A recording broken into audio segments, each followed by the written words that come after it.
that you're observing in the meetings? Well, I would say that there's a limit on public input into the issues. Only allowing, let's say, 2 minutes is insufficient when there are major issues being raised. So the amount of time would limit input to it. In terms, and then I think less important, but still nonetheless, is the amount of time that that somebody would have to wait for the public comment. How many commenters are you? I mean, I know it varies, but in the kind of scenarios that you're thinking of, how many comments are we talking about generally? To be honest, I have stopped attending the police commission meetings, in the past 6 months. So I can't say what their load is, but there are times, especially, after a police shooting, for example, when there are many people who want to talk. It really varies. I think that maybe Sergeant Youngblood would be able to respond to that better than I can. Thanks. Okay, everybody put down their hands. Okay, Vice Chair Yankee. Thanks. I guess this is for Ms. Klausner. I'm looking at the attachments to the to the agenda here, and I'm on page P409 and P410, and it looks like this is a sample police commission agenda from July 8th, 2020. And I guess I'm just trying to follow along with what the issue is, because on this one, at the bottom of P409, it says 2, Chief's report. And then if you scroll down to the following page, it says 3, item number 3 is DPA Director's report. And item number 4 is commission reports. But what I thought I heard you say is that they were all grouped under one item. So to me, this looks like it's 3 separate items. Maybe can you clarify? Yeah, that does look like the way. Let me see. Chief's report. Yes, this is how I would like it to be, but that's not how it is currently. Oh, this was included as like a sample of what you're suggesting, not an actual copy of what they do. No, I don't. Wait, I don't know what this where this came from. Oh, no. Excuse me. Yes, sorry. This was the City of Sebastopol virtual meetings document that I had included initially, and that is. Yeah, that's not the San Francisco Police Commission agenda. Are you sure it's top P409? Okay. Yeah, no, it says, I don't know what. This,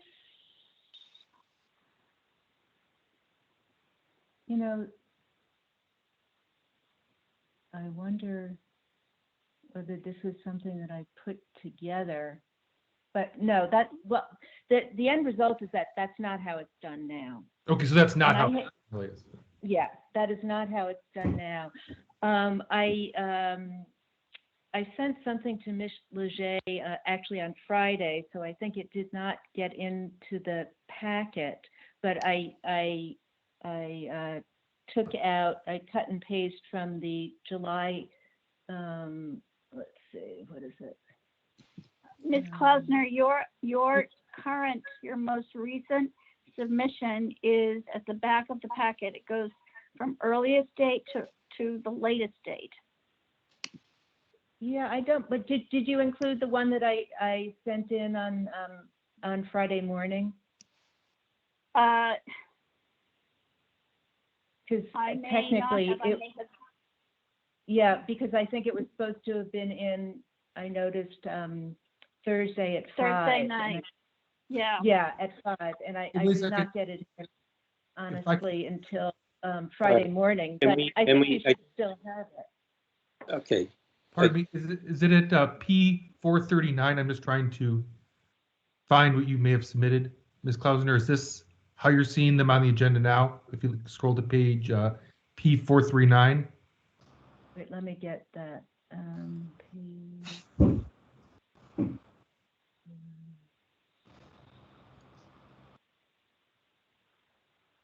Can, Oh, it was included. Yes, thank you. It was Okay. included. Okay, so Yeah, and so I, wait. Yeah, so it says the, number 3, reports to the commission, and then you see underneath it, chief's report, DPA director's report, and commission reports. And which also, I mean, not to get too nitpicky here, but it says reports to the commission, and then it says commission reports. Well, how does the commission report to itself? It doesn't even really make sense. okay, but just to be clear, it's the way it's on Yes. P439 is how you're seeing it routinely show up, not the way it showed up on P409. Is that correct? Correct. Gotcha, okay. Yes. That was my is question. correct. Thank you. Yes. okay, Member Stein. okay, I'm not muted. Yeah, so for me, I feel like there are 2 issues that are being raised. One, I'm not sure we have the purview to really deal with, which is how public comments are listed and whether they specifically list that they're taking public comments at the end of every agenda item. But this other issue of how items are listed and how that might curtail public comment. For me, when I was looking at 67.7A, this is the piece of the Sunshine Ordinance that seemed relevant to me, which says that a policy body, this is about agenda requirements for regular meetings. It says a policy body shall post an agenda containing a meaningful description of each item of business to be transacted or discussed at the meeting. Agendas shall specify for each item of business, proposed action, and so on. And so for me, this kind of turns on, what is an item of business, right? And here what you have is, reports that are being made and 3 very different reports being sort of listed under one item. And then it's curtailing discussion because if only 2 minutes can be discussed, or you can only have 2 minutes to discuss all 3 reports, that's much more truncated than if each was listed out separately, right? And I think you could imagine a situation if a department wanted to go even further in limiting public comment, they could just have one agenda item and say it's, department business for tonight, do all the business under that one item, and then only allow 2 minutes of public comment at the very end of the meeting if they chose to present it that way. So, but I think it all kind of hinges on what do we consider an item of business, and is it okay or not to, lump multiple items together, and what impact does that have on public comment? So that's my point. Okay, so again, I just want to instruct task force members that we're in a question and answer period for getting clarification. If you can please hold your deliberated comments for after rebuttals, I'd Yeah, appreciate but I guess it. I am responding a little bit to Member Schmidt that I just want to say 67.7A seems like, and I think it's cited in the case, that seems like the relevant piece. But I understand your point, sorry. Okay, so I have a few questions. Sergeant Youngblood, when did you make this change to the agenda? I believe it was January of 2021. That's about the time that President Owen became the president. Okay, and were you assigned to the commission at that time? I was. And were you assigned to the commission prior to that time? Yes. And prior to this change in the agenda format, did the commission allow public comment on each of those reports? Or you're talking about the chief's report, the DPA report, and the commission reports, was Yes. public comment made for all three items separately? No. Yes. So if you have it in front of you, on page, I think it's 409, there is a sample agenda from going back to July, I think it's July 8th, 2020, where all three items are separate, as you referred to them, as separate line items. Was public comment provided for each of those line items? Items number 2, 3, and 4.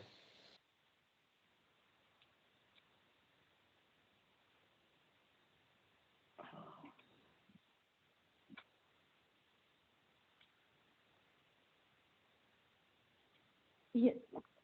Can I I am- say something? No, the question is directly to Sergeant Youngblood.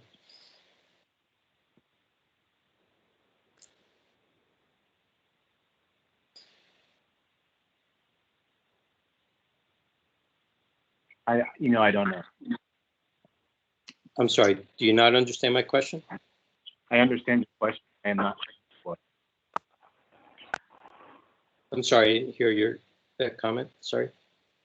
I said I understand your question, but I do not know if it was or not.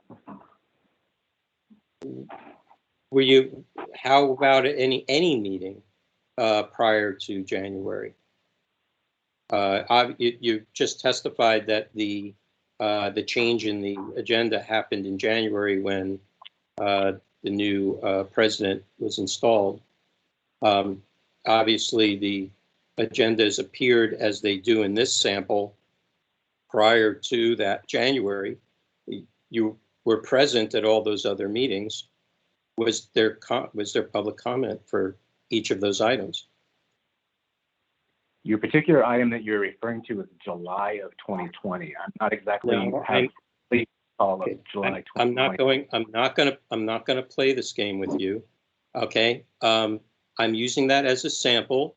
All the agendas before and after that, up until January, we were formatted like this.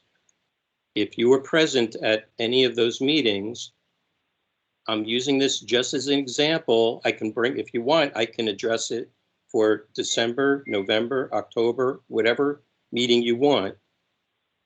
Of this particular report, was public comment provided for the chief's report, independent of the DPA director's report, having its own public comment period, and of the commission reports, having its own public comment?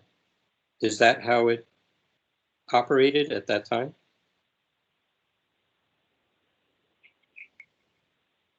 I am trying to let you know that July of 2020, that particular agenda is listed unlike the agendas that I am used to.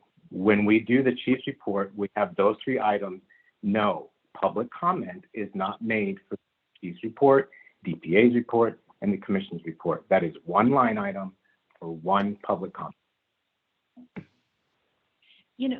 Excuse me, I really do have No, please, Ms. Klausner, very strict on this particular period of time. If you're Okay. called All right. upon, you will have an opportunity to rebut anything that is said at the end of our question and answer period. Okay. But please let us do run our process here. Member Wong, go ahead. I'll come back.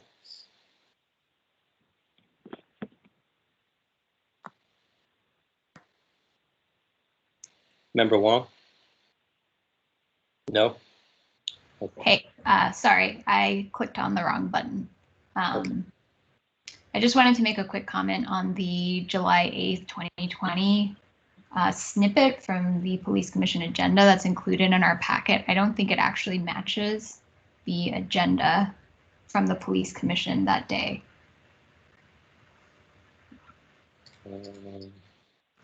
So I'd encourage, I I'd encourage folks to take a look at Yes. the Police Commission website in order to find that agenda. Because I think that the correct one would be located there.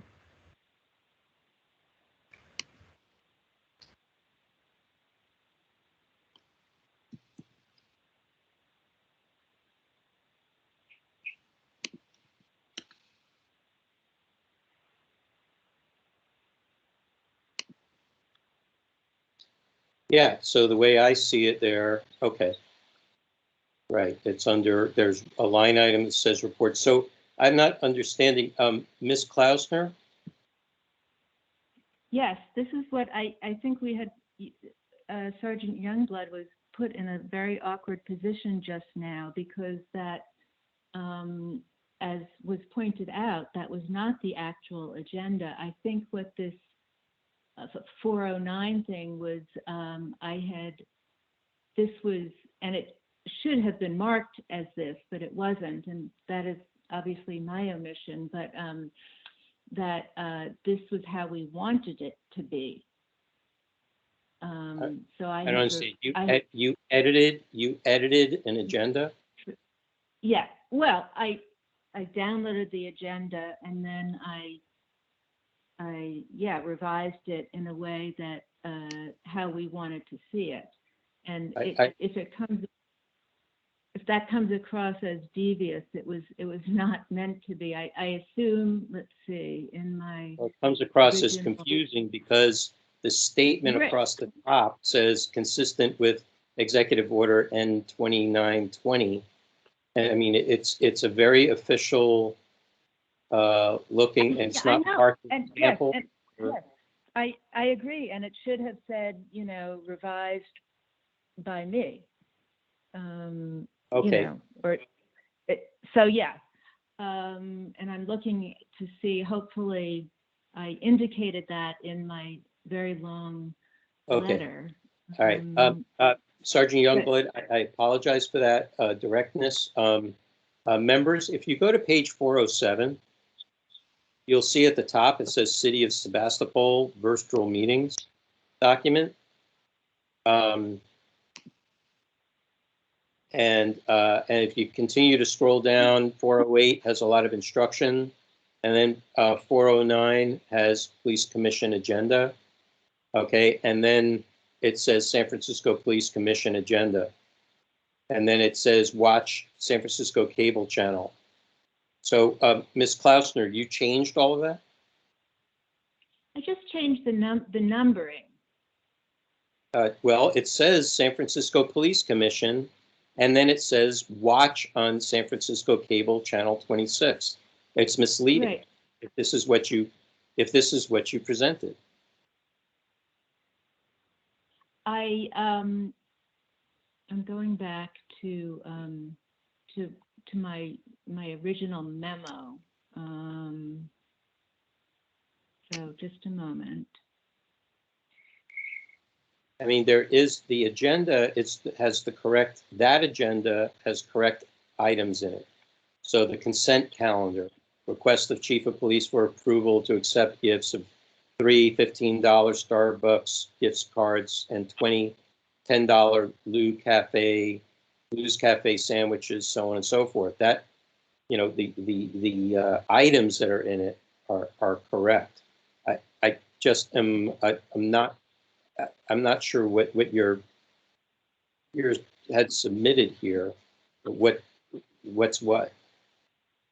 Well, So I had submitted it. And I'm not finding it. Okay. So as something okay, that we so- desired, and it Okay. should have been labeled as such, because Okay. obviously now it creates a lot of confusion here. yeah. Okay, so now that I understand what it is, and thank you, Member Wong, for pointing out the reports. That's good. Okay, so anybody else have any questions for Q&A on here? Okay, let me just continue. Let me just then rephrase some of my questions. I think Member Forsley has her hand up. Oh, okay, there you go. Member Forsley, go ahead. I just want to say that before this line of questioning, and before Member Wong pointed it out, the petitioner did actually say that this was a sample when she was talking before. She did denote that this was a sample of something that she wanted to see. So I just want to clarify that. I understand that, but it was obviously edited without proper notation. So it looked as if it was official. No, I know that, but I'm saying prior to this whole line of questioning, she had already stated that it was a sample before you even asked, not Professor, Police Officer Youngblood any questions. So it wasn't as if she was trying to present it at that time during that line of questioning as something that it wasn't. She had already referred to it previously as a sample. Yeah, it's a sample. The way I interpreted that was it was a sample of a existing agenda. It's not a sample of an existing agenda. It is now an altered agenda. And yeah, so I guess, but she did actually state it was something she wanted to see. It wasn't, she did state that. And it wasn't clear to me. That. Okay. Okay, I just wanted to make sure it wasn't that she was doing something wrong, I guess, per se.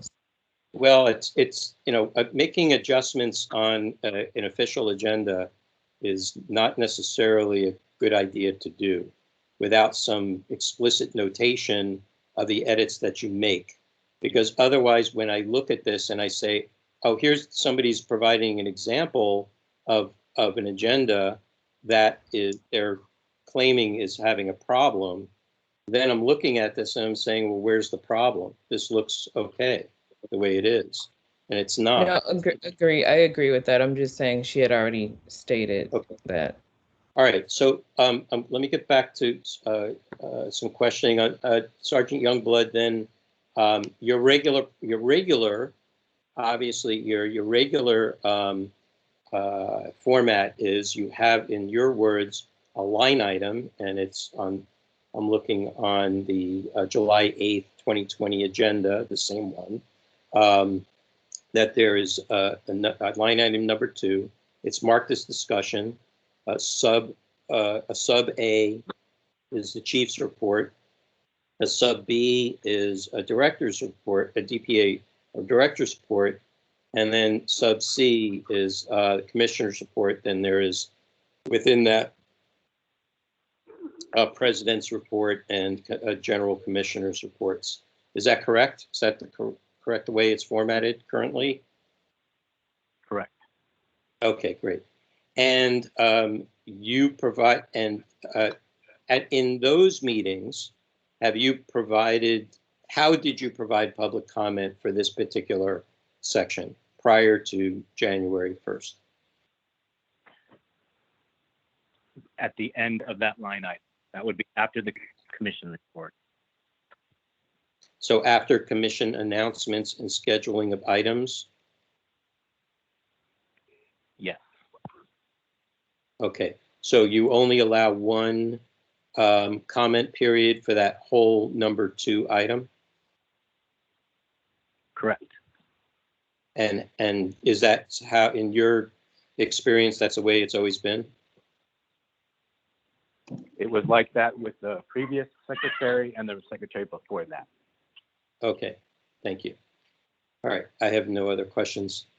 Members, anything else? Okay, shall we go for rebuttals? All right. Rebuttals, Sergeant Youngblood, you'll be first. You have 3 minutes for rebuttals. Wait for Ms. Leger for the clock. Thank you.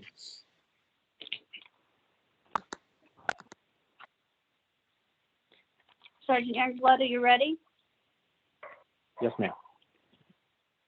Go ahead, sir. I do not have any rebuttals on this item.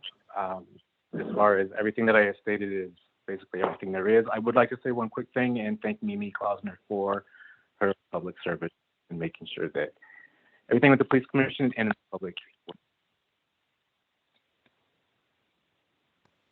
Okay, thank you. And Ms. Klausner, you have 3 minutes. Wait for Ms. Leger.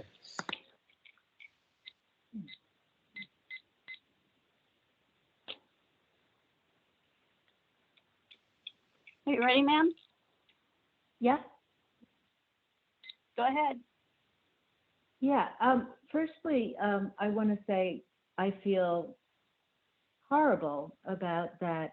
The revised agenda that I had initially submitted was not indicated as such. I mean, I pride myself on, you know, looking good and going to details, and that is just totally unacceptable as far as I'm concerned, what I did. So, and I'm very sorry that we had to waste this time sort of dealing with that. So anyway, and I just want to say, wow, Sergeant Youngblood,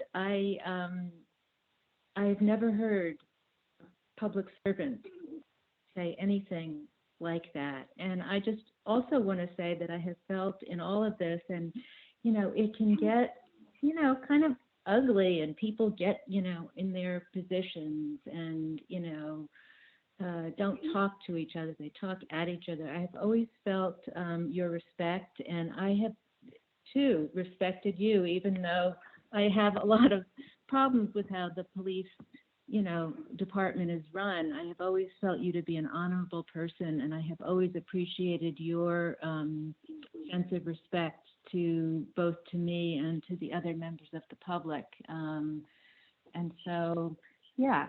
So, you know, I hope that the Sunshine Ordinance Task Force will agree with me and ask you to separate them, and that that will just get done and we can move on from here. There's so much substantive things that we need to deal with. And anyway, that's all I have to say, but thank you very much.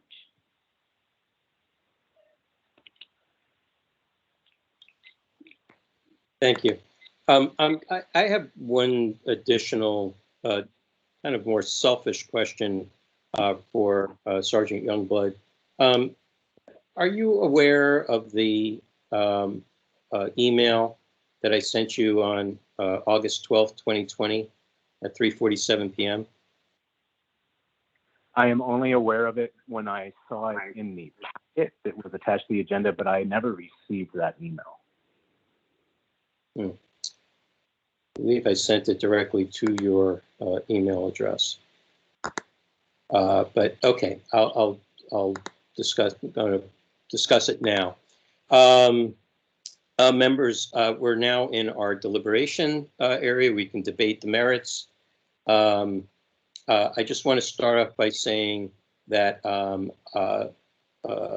Ms. Klausner had alerted me about this situation before a complaint was filed.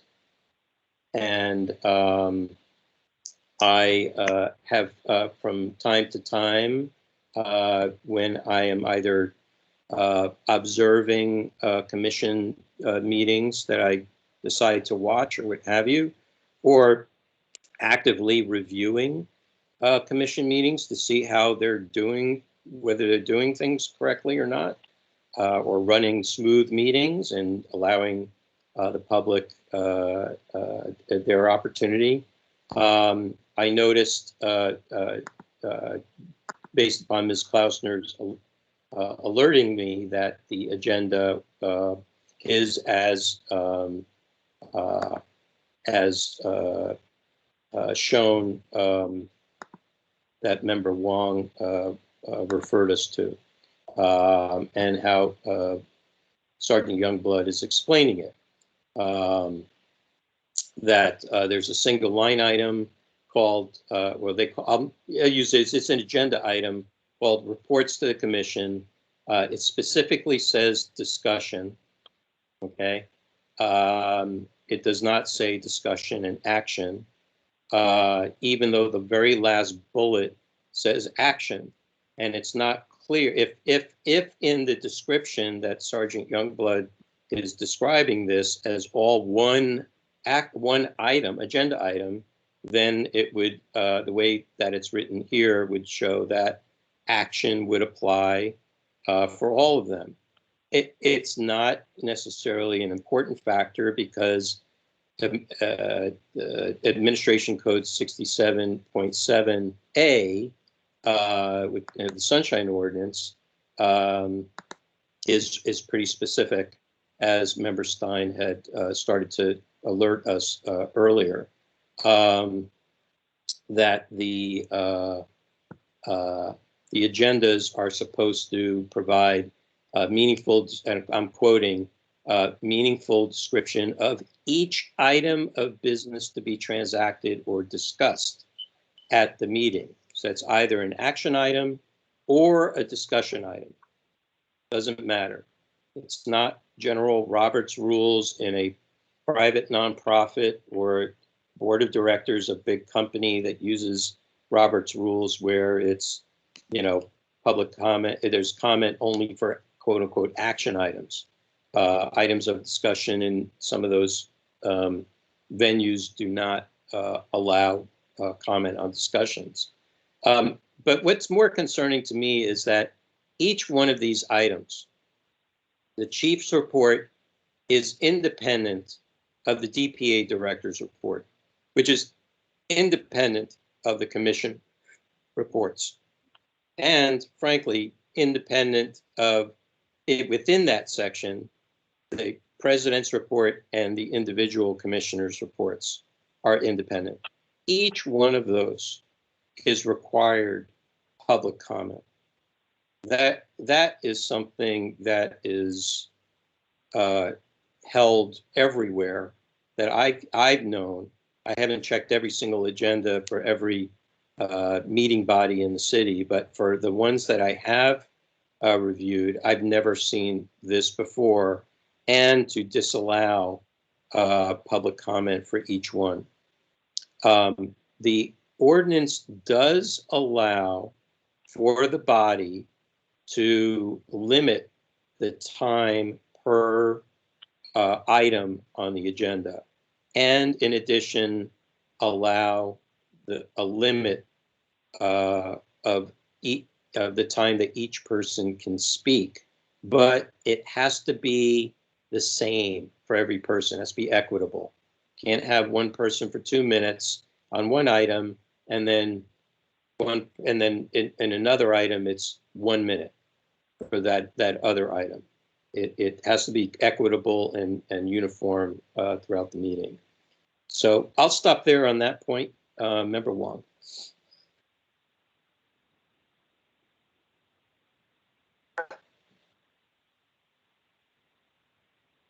Yes, Member Wong, or no? Oh, sorry, I keep clicking the wrong button.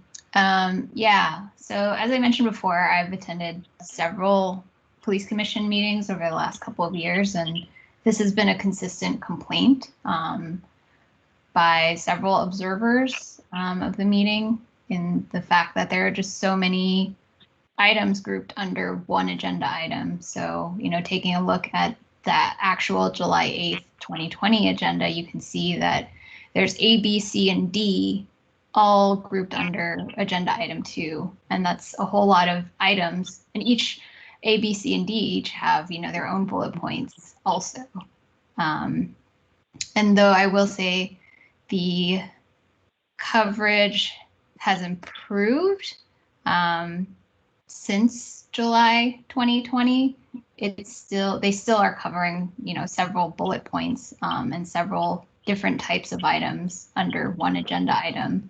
And it really just does not give public commenters a chance to address each of the things that they may want to, both from the police chief and from the DPA, because they're so separate, so different. Member Wong, have you taken a comparison look between July 8th and August 12th? Take a picture with the number. Oh, yeah, of course. Let's prove that here, you know. August 12th, 2020? Yeah. Thank you. Good night. Could somebody please mute their phone? There's a lot of background noise. Thank you.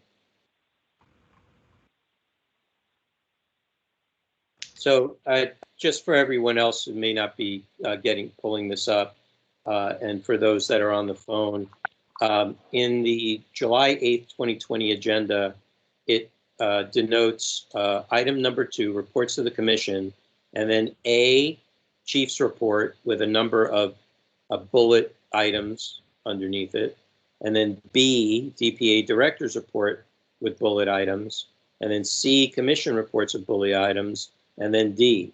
In the August agenda, there are no A, B, C, or D. It just says reports to the commission, and then there's a heading that just says chief's report with bullets. And then there's another heading that says DPA director's report and bullets, and so on with the commission reports. Right. Honestly, like, I think both both those types of agendas were heard in the same way, and public comment was still taken in the same way. And that whole section, though it had A, B, C, and D, was still taken as one agenda item, as a number. So I personally found that there's no difference, though there is a difference in the way that the agenda is typed. Right. Okay. Any other discussion, members, on the merits of this or a motion?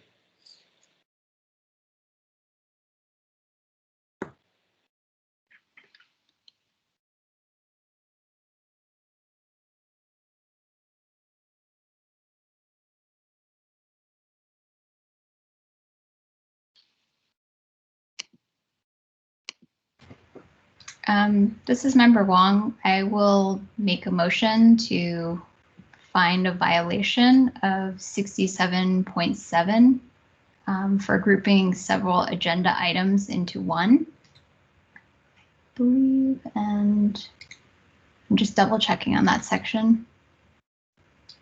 I think Member Stein mentioned 67.7A specifically. And then also 67.15 for failing to allow participation in public comment during a police commission meeting.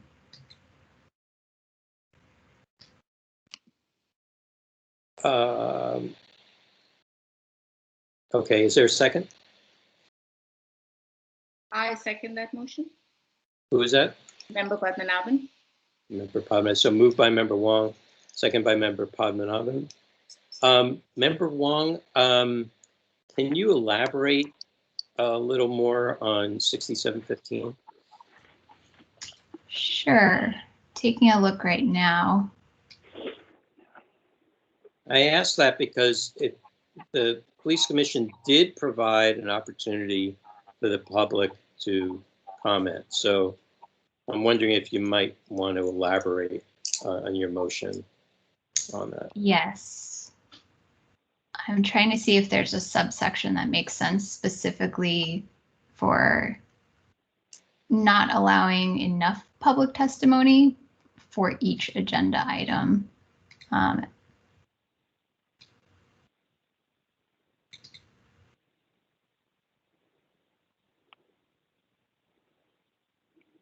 So if you read 6715A, it makes reference to 67.7E.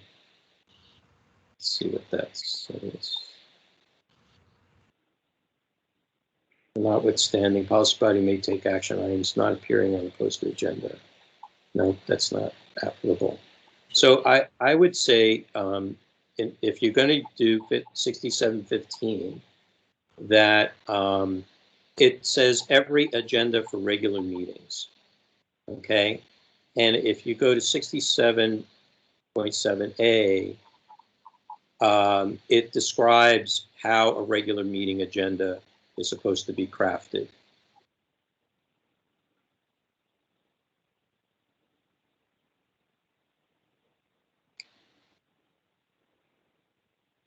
So I would agree, but maybe the language of your motion could be a little more descriptive in saying finding violation of 67.15 for not providing public comment on each item of business to be transacted or discussed at the meeting as per 67.7A. So there's some at least reference back to it. Just to make it clear. That sounds great to me. Okay. I'll also ask, is there any action that you want the police commission to take by virtue of the of finding in violation?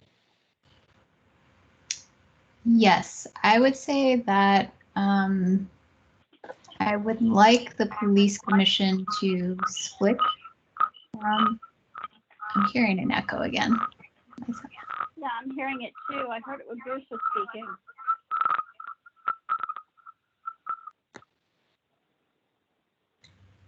Okay, I think it's gone. Yes, so I was going to say that I would like to see the police commission split their agenda, specifically the agenda item that covers both the chief's report and the DPA director's report, into at least 2 different agenda items requiring public comment for each. I'm hearing a consistent echo each time somebody speaks, and I'm not sure what to do about it. Okay, I'm gonna ask the person's phone who's ending in 918. I have muted you several times. Please do not unmute yourself until we call on you to speak. I know who is doing it, but they keep unmuting themselves. Okay, there we go. Okay, continue, member one. Yeah, just to reiterate what I said, I would like to see the police commission split their agenda items, specifically the one that includes the police chief's report, the DPA director's report, and the commission reports, into at least 2 or 3 agenda items, allowing for public comment on each separately. Okay, if you can put that in context of the motion instead of you would like. You know, it's more that you want the task force to order them to do it, to, you know, what do you want them to do? Yeah, sure. Let's have the task force orders the police commission to split those agenda items as per section 67.7A. Okay. And member Forsley is the second. Are you okay with that amendment? I wasn't the second. Oh, you weren't the second. Who is the second? Oh, member Padmanabhan. I'm sorry. Go ahead. Yes, I'm okay with that. Okay. I would also add a little activity for the Education Outreach and Training Committee. I'm wondering if you might not also consider having the commission attend the training and or Sergeant Youngblood or whoever is creating these agendas attend a training by the EOT committee on 67.7.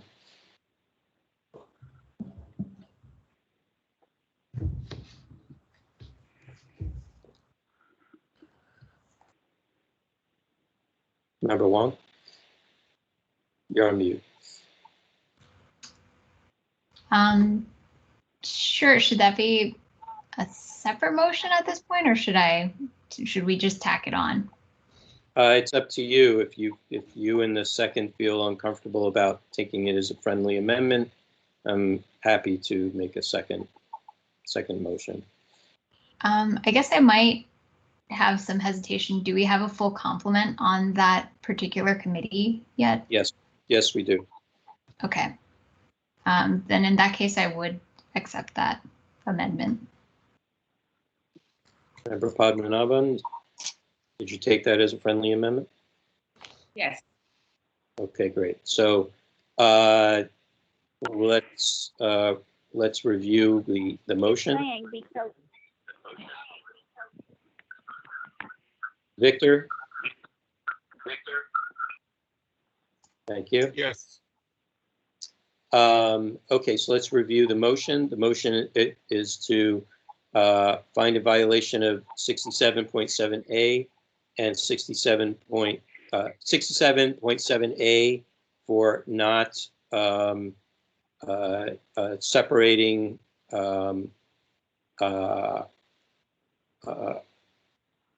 agenda items according to 67.7A, and 67.15 for not providing public comment on each item as described and as per 67.7A, and ordering the police commission to adjust their agendas for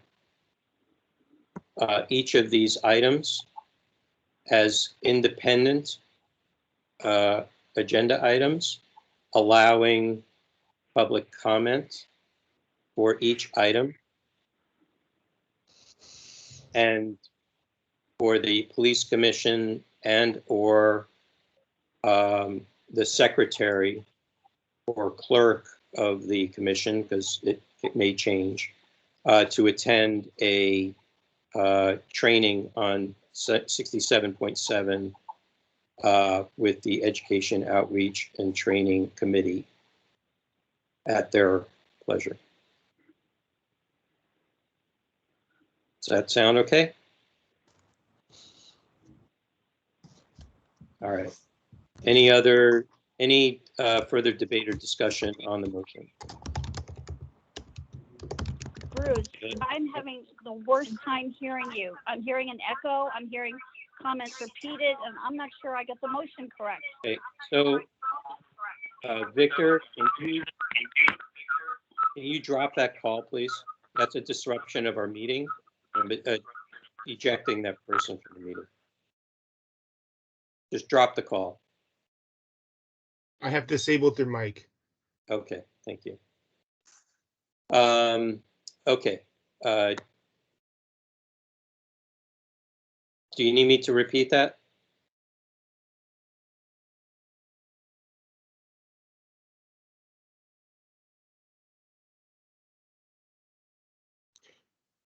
Cheryl? Give me a moment. I'm hoping that wasn't her own phone. Give me a moment. I am going to check on that.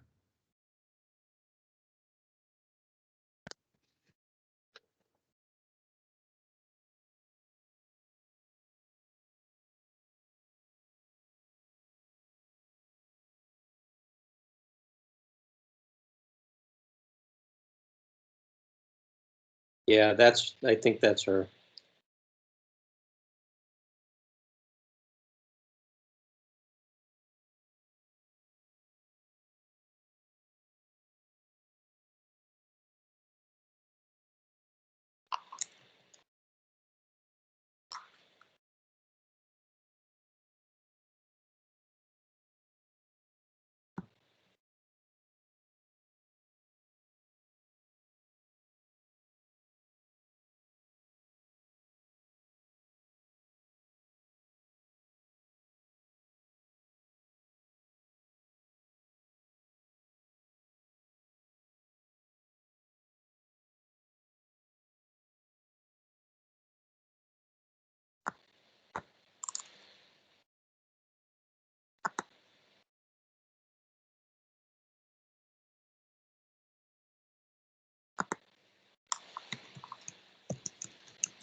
Cheryl is gonna disconnect and call back in. It'll just take her a quick moment.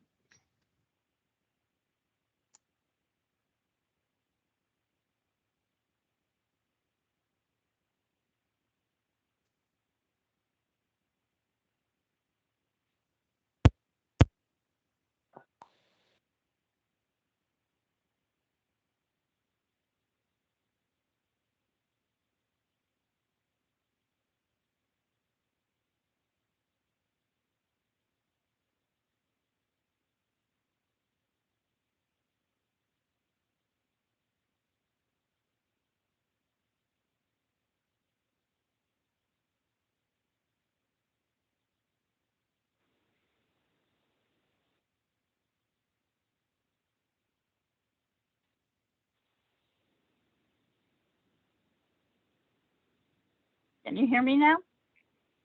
Yes, we can hear you. It's still the echo. Yeah, you need to turn the microphone, the speakers off on your computer.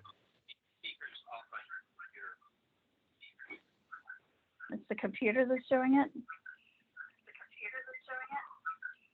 Yes.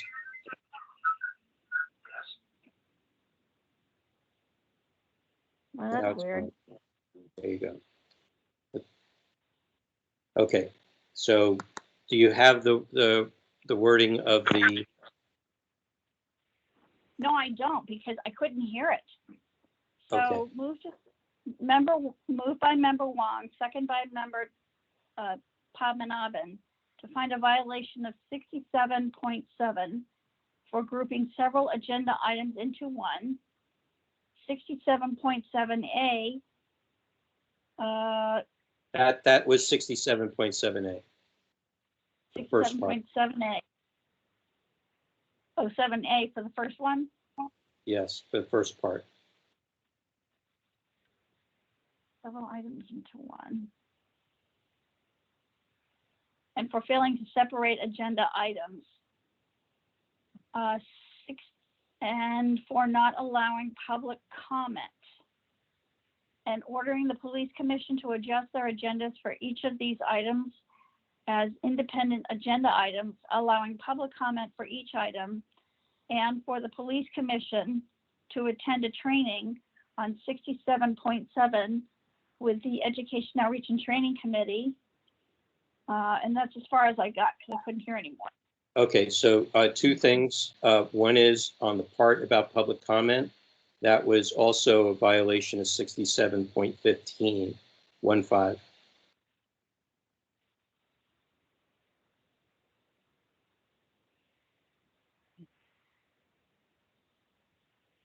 And at the end, with regards to education, outreach, and training, it would be at their pleasure.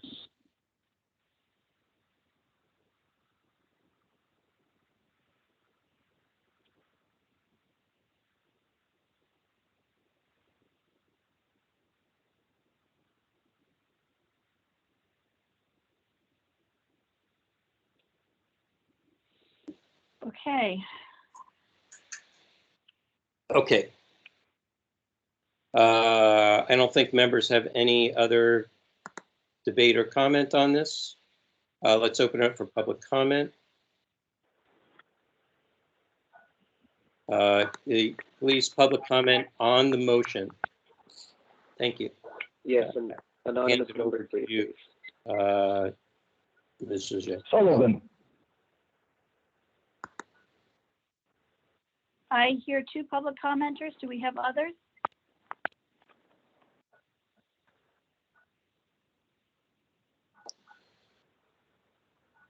Okay. Was that anonymous number 3 who wished to go first? I believe I did, yes. Okay.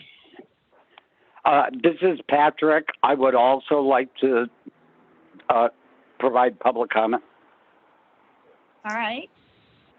Do we have other participants, other speakers?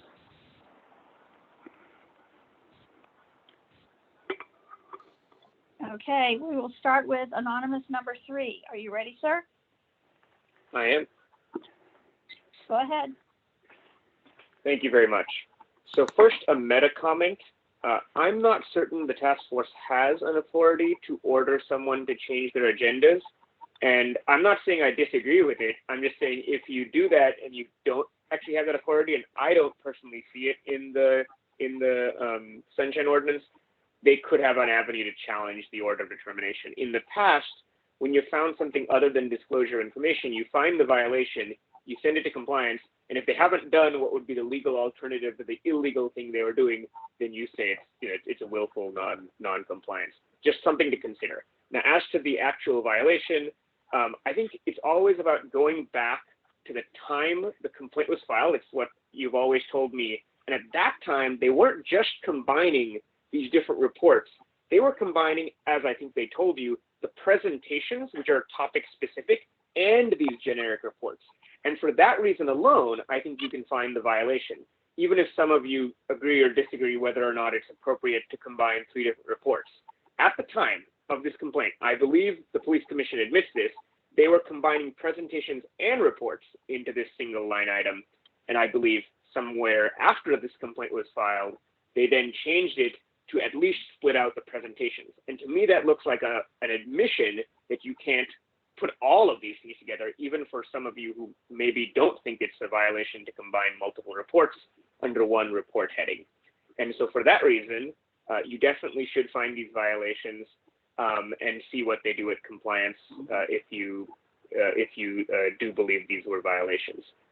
Again, at the time of this complaint, it looks like they were definitely violations because of combining these random presentations into this reports item as well. Thank you.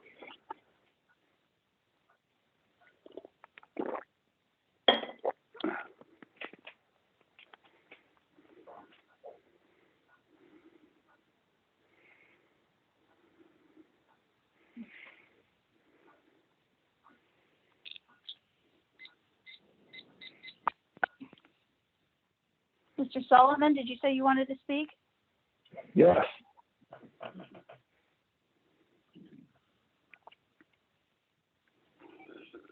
You ready, sir? Yes. Go ahead. Okay, section 67.16 minutes. First paragraph, a little ways down, it says, a brief summary of each person's statement during public comment period for each agenda item.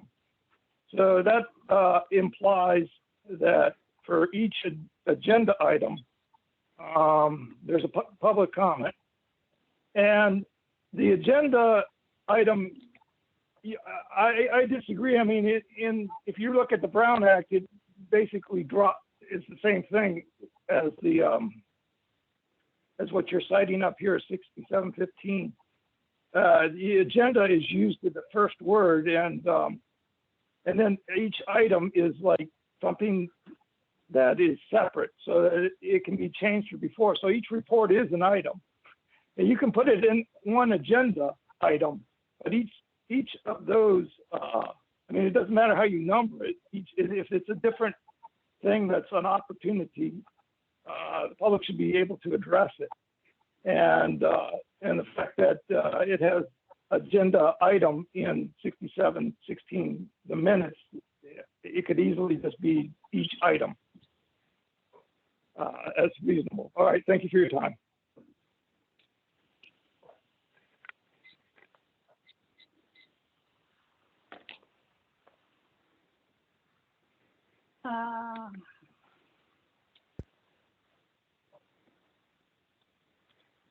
Mr. Monette Shaw, you ready?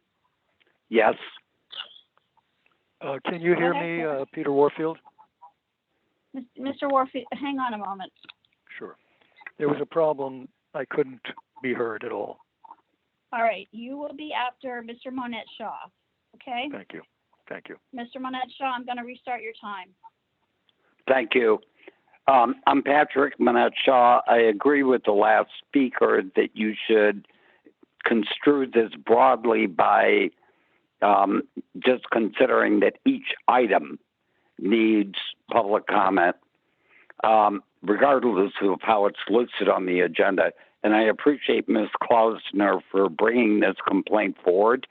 If you look at today's agenda, it clearly breaks out Chair Wolf's report as one item number from Ms. Leger's administrator's report as a second numbered item. I retired 6 months ago from the city and county of San Francisco, having been a secretary for 16 and a half years there.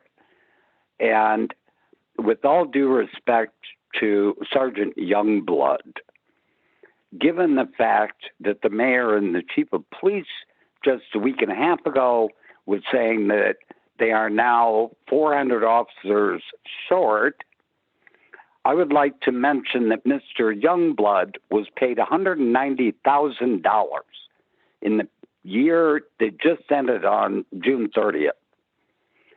And if there is a police officer shortage, the police department should find a secretary in my job classification code, a 1446 secretary Roman numeral 2, instead of having a very highly paid and desperately needed sergeant doing a just job.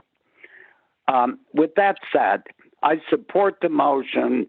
You really need to direct the police commission in this motion that they must separate out multiple items that are clearly distinct into separate numbered agenda items. After all, I knew that as a secretary, and that's what I did. If you are going to have EOT send anyone to from the police commission for training, you need to include my good friend, Commission President Malia Cohen. She is ultimately responsible for, Ms. Cohen is responsible for that agenda. It's not all Youngblood's fault, but it's specious to argue, well, all of my predecessors did it that way, so I'm going to keep doing it the wrong way just like they did. That's ridiculous. And you need to send Cohen in each successive incumbent. You need to send all of those police commission presidents to annual training so that they know how to prepare an agenda. Thank you.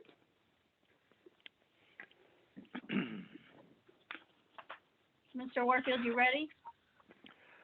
Yes, let me know when to start. Go ahead, sir.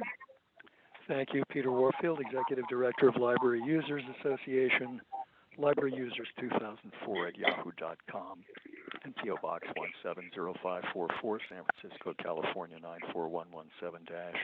94117-0544. We're not a party to this, but I'm very glad that you've had this complaint and this discussion and, by and large, this motion. The previous commenters, let me just tell you, I was unable to get anything from the system I could hear. And when I pressed *6, it simply did not respond. No matter what I pressed, *6, it didn't respond at all. So I've had to call back in. The comments by particularly the ones that I heard from Mr. Moned Shaw and from Anonymous 3, I think are apt. I certainly think you can order them as an opinion matter, because if they don't do it, then they're continuing to violate the law. But in any case, I do think that it needs to be broadened somewhat to not just include these particular items, but any and all items that they put on any and all agendas, certainly into the future. And if the reports are being combined, that's wrong too. And if they decide to put some other category of things together and not these particular ones, they shouldn't be let off the hook by a too restrictive motion. So I would broaden the motion in that regard. I would also broaden, I heard about who was to attend training. Certainly they should go to the annual training that's required. But I think at all levels, including the head of the commission and the commission members, need to do that. And I wouldn't say at their pleasure, which was added to the last meeting. I would say within pretty much some reasonably fast time. I don't know if you're considering additional issues, but one of the things that I've noticed from what I've seen is that there's a complete lack of specifying explanatory documents which should be explained and specified on each agenda item so that people can know this is the document you should ask for if you want to read or read ahead what is being provided. So I didn't see any explanatory documents there on these particular questions. I wanted, just for the information of the task force, having multiple items, and each one of these has multiple sub-items, makes a tremendous cacophony of serious consideration when public comment, person A starts with the first item, section C, and then it's a mess with respect to reasonable consideration. So thank you for the motion, and I hope you can broaden it in the ways that I've described. Thanks very much.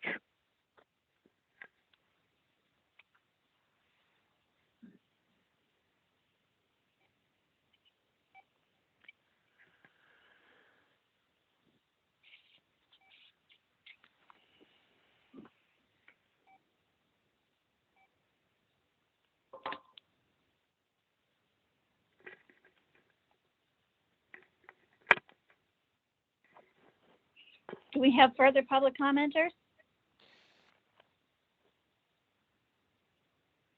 Last call for public comment.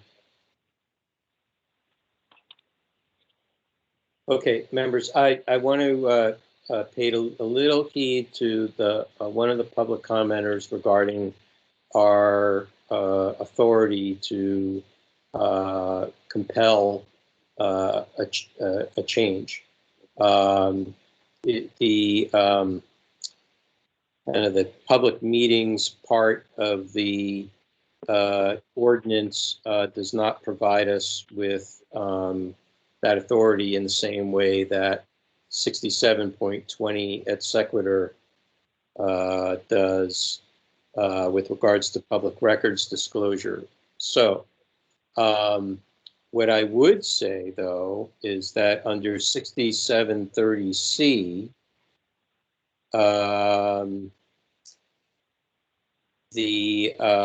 there is authority that the task force shall make referrals to a municipal office with enforcement power under this ordinance or under the California Public Records Act and the Brown Act whenever it concludes that any person has violated any provisions of this ordinance or the acts, those acts. And then I'll further add in 6731, titled Responsibility for Administration, it states, the mayor shall administer and coordinate the implementation of the provisions of this chapter for departments under the control of board and commissions appointed by the mayor. And I think those two parts apply. So I'm wondering if we should not amend the motion a little bit to reflect what our authority is.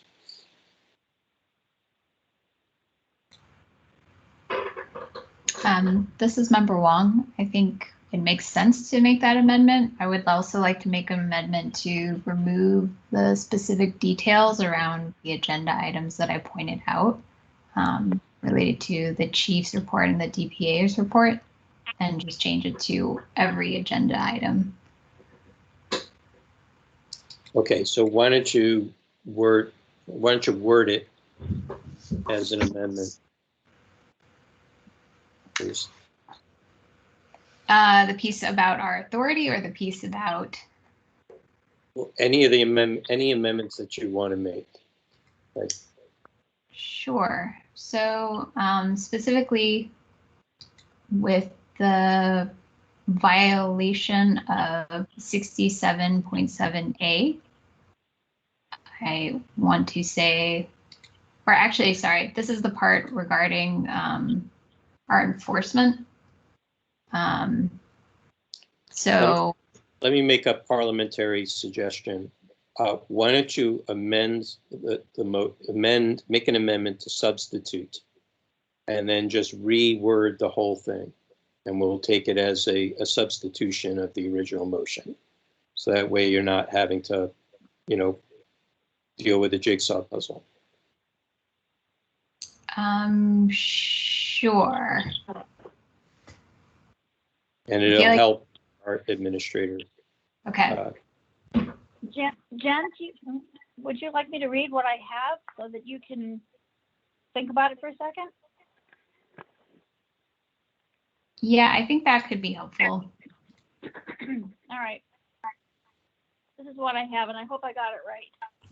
Moved by Member Wong, second by Member Padmanabhan, to find a violation of 67.7A for grouping several agenda items into one, for failing to separate agenda items accordingly, and for not allowing public comment as per 6715, and ordering the Police Commission to adjust their agendas for each of these items as independent agenda items, allowing public comment for each item, and for the Police Commission to attend a training of 67.7 with the Education Outreach and Training Committee at their pleasure. So how about just replacing the word orders with urging? Yeah, that sounds perfect. At 6715, urging the commission. Or urges. Or urges. Okay.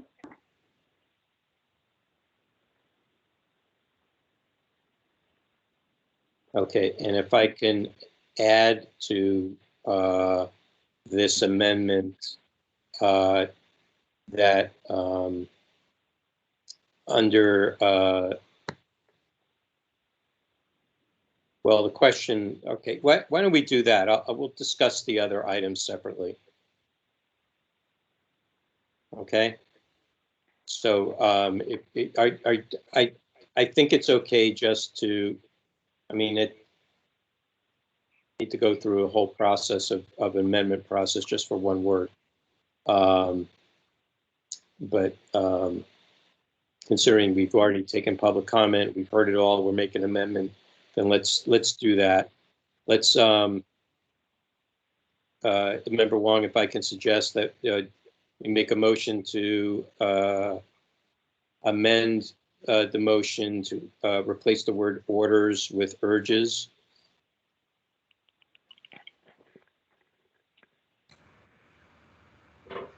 I'm sorry. So you're making that motion, or? I'll make it. So I move to amend the original motion to replace the word orders with urges, URGES. Okay. Yeah, I'll second that motion. Okay. Any discussion, members? What was the Wong amendment? No, I'm making the amendment. That's the amendments that's on the floor now. Moved by Chair Wolf, second by Member Wong, to replace the word orders, with the word urges, URGES. Okay. Let's take public comment on that, just that motion for the change of that one word. Is there any public comment? Anonymous member, please.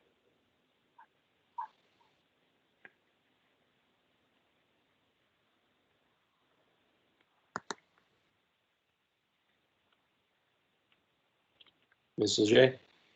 I'm here. Okay, we have one speaker. I know. Are you ready, sir? I am. Go ahead. Thank you.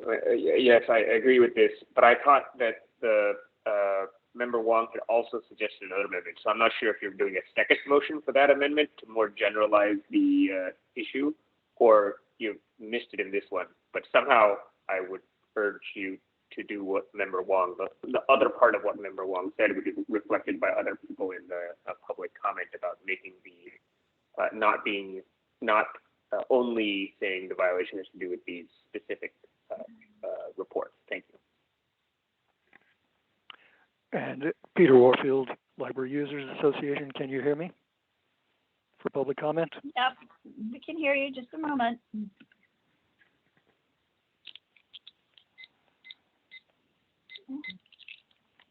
Are you ready, Mr. Warfield? Yes. Go ahead. Peter Warfield, Executive Director of Library Users Association, Library Users 2004 at yahoo.com, and PO Box 170544, San Francisco, California 94117-0544. We're not a party to this, but as I said, this is a very relevant matter, and it is certainly something that has for sure come up elsewhere and in the past. The motion made by the chair is fine. Changing the word from ordering to urges, that's fine. I'm glad that he referred to section 67, 30, and 31. Yes, you can advise pretty much anybody you want about pretty much anything having to do with what your business is. But I do want to ask what's happened to the Ms. Wang's suggestion to broaden, as I think I suggested, and possibly others, the target of what it is you want them to do, to not just concern those 3 items that have been traditionally part of a single agenda item, but to broaden it to make sure that every agenda item is separately listed on the agenda. That's the whole reason that you have an agenda with numbered items. That's the reason that 67.7 talks about each item. And that's the reason that you have public comment on each item. As one of the members said earlier, if you didn't do that, then you could very easily say, well, let's just put everything as one item on the agenda and have 1, 2, or 3 minute comment period for the public, and that's the end of it. Just group everything in one. No, that can't be a possible outcome. It has to be every agenda item. And the grouping of items also not only cuts down the time that the public has, but as I said, it makes a hash out of public comment. 30 where seconds. Person 1 is commenting on the first item, section 3, the second one commenting on another item, section something else, and back and forth and up and down until everybody's head is spinning. That's not reasonable consideration of matters. It's not an opportunity for public comment and public deliberation, and it shouldn't be allowed. You're doing the right thing, but let's not forget the Wong Amendment. I hope you are taking that, and we'll have another item on that, or I'm not sure what your plan is, but she, I think, spoke first about what she wanted to amend. Thanks very much. Any other public comment? I would like to comment briefly. I'm Patrick. One moment. Are you ready, Mr. Patrick? Yes. Go ahead.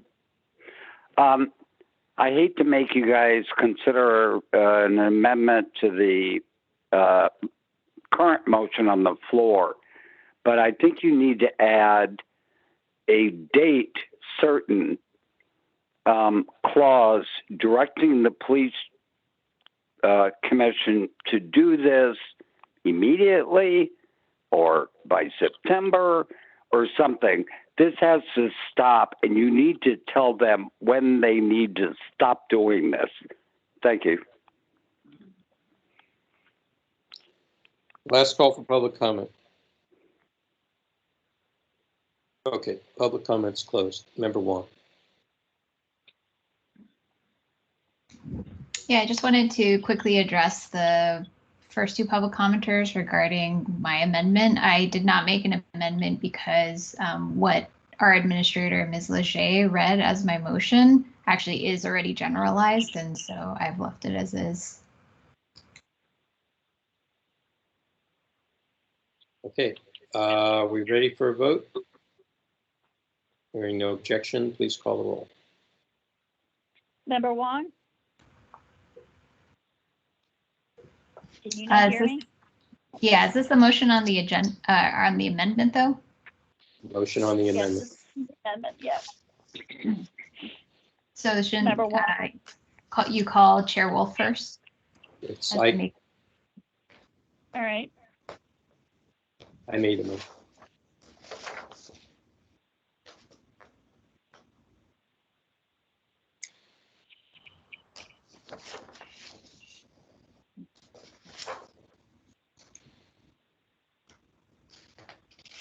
Chair Wolf? Aye. Chair Wolf, aye. Member Wong? Aye. Member Wong, aye. Member Padmanabhan? Aye. Member Padmanabhan, aye. Member Neighbors? Aye. Member Neighbors, aye. Member Stein? Aye. Member Stein, aye. Member Forsley? Aye. Member Forsley, aye. Member Schmidt? Aye. Member Schmidt, aye. Member Yankee? Aye. Member Yankee, aye. Member LaHood? Aye. Member LaHood, aye. Member Highland, absent. Give me a minute, I'll read back what the moved by Member Wong. Let's see. Moved by Chair Wolf, second by Member Wong to amend the motion to replace the word order with the word urges.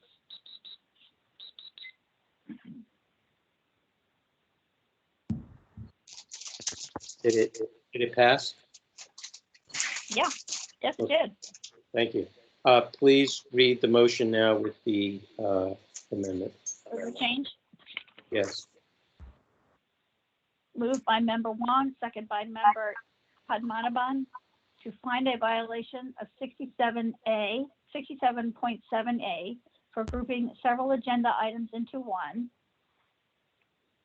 and for failing to separate agenda items accordingly and for not allowing public comment as per 6715, and urges the Police Commission to adjust their agendas for each of these items as independent agenda items, allowing public comment for each item, and for the Police Commission to attend a training on 67.7 with the Education Outreach and Training Committee at their pleasure. Okay. Are we ready for a vote? Please call the roll.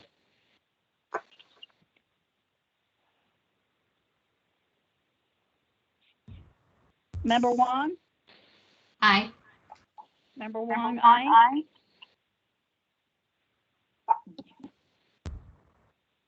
Member Padmanabhan? Aye. Member Padmanabhan, aye. Member Neighbors? Aye. Member Neighbors, aye. Member Stein? Aye.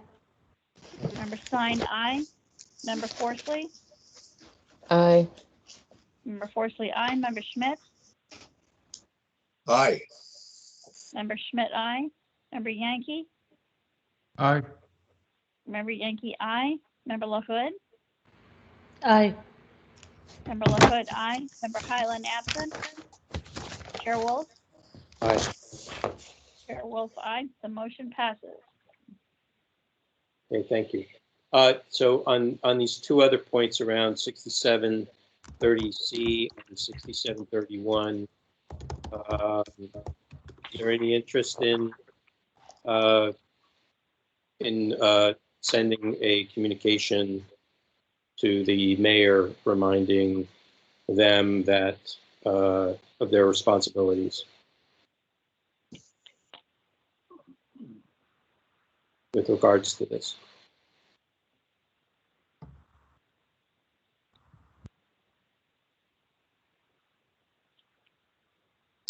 Not hearing anything.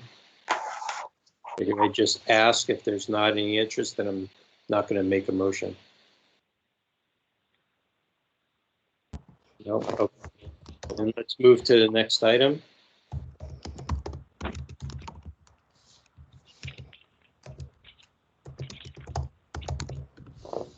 Item number 6, file number 20011, hearing regarding the request for reconsideration of the complaint filed by Ahimsa Porter Sumchai against Mayor London Breed and the Office of the Mayor for allegedly violating Administrative Code Section 6715, 675, 676, by failing to have a meeting quorum and failing to conduct business in a proper manner and failing to notice the time and the place of the meeting, failing to allow public comment. Please read the description. Petitioner refiled a new complaint form on December 7, 2020. On May 18, 2021, the complaint committee found there is jurisdiction, that the requested records are public, and forwarded the task force with the recommendation of finding that there is no new information that justifies reconsidering the prior decision as requested by the petitioner. Okay, complaint Chair Schmidt. Yeah, the one part of this that is a little bit procedurally strange is that it seems like it may have come before us because of this thing that was filed on December 7th, but that, if you read it, it looks like it's actually a complaint that goes to like the conduct of the task force itself, which is something that we wouldn't handle anyways. But other than that complaint about what had happened with regard to scheduling in November of 2020, it looked like just about, well, not just about, everything that was brought forward had already been decided upon. There wasn't anything new except for this thing that was complained about on December 7th. But I defer to my capable committee members. If there's anything you recall other than that, please.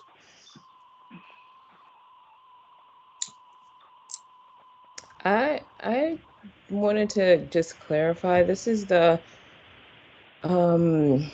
case that we heard that had to do with the special meeting that turned into a regular meeting, correct? Yeah. Yeah. Okay. And so I don't think I was here for the initial hearing, so I'm not sure how that turned out, but I know that from what was discussed at the meeting, there was an admission by the administrator of whatever the Bayview Hunters Point commission situation is, that there was some types of mismanagement of how the meeting was handled. And so it would probably be preferable to have the people speak, because I don't remember us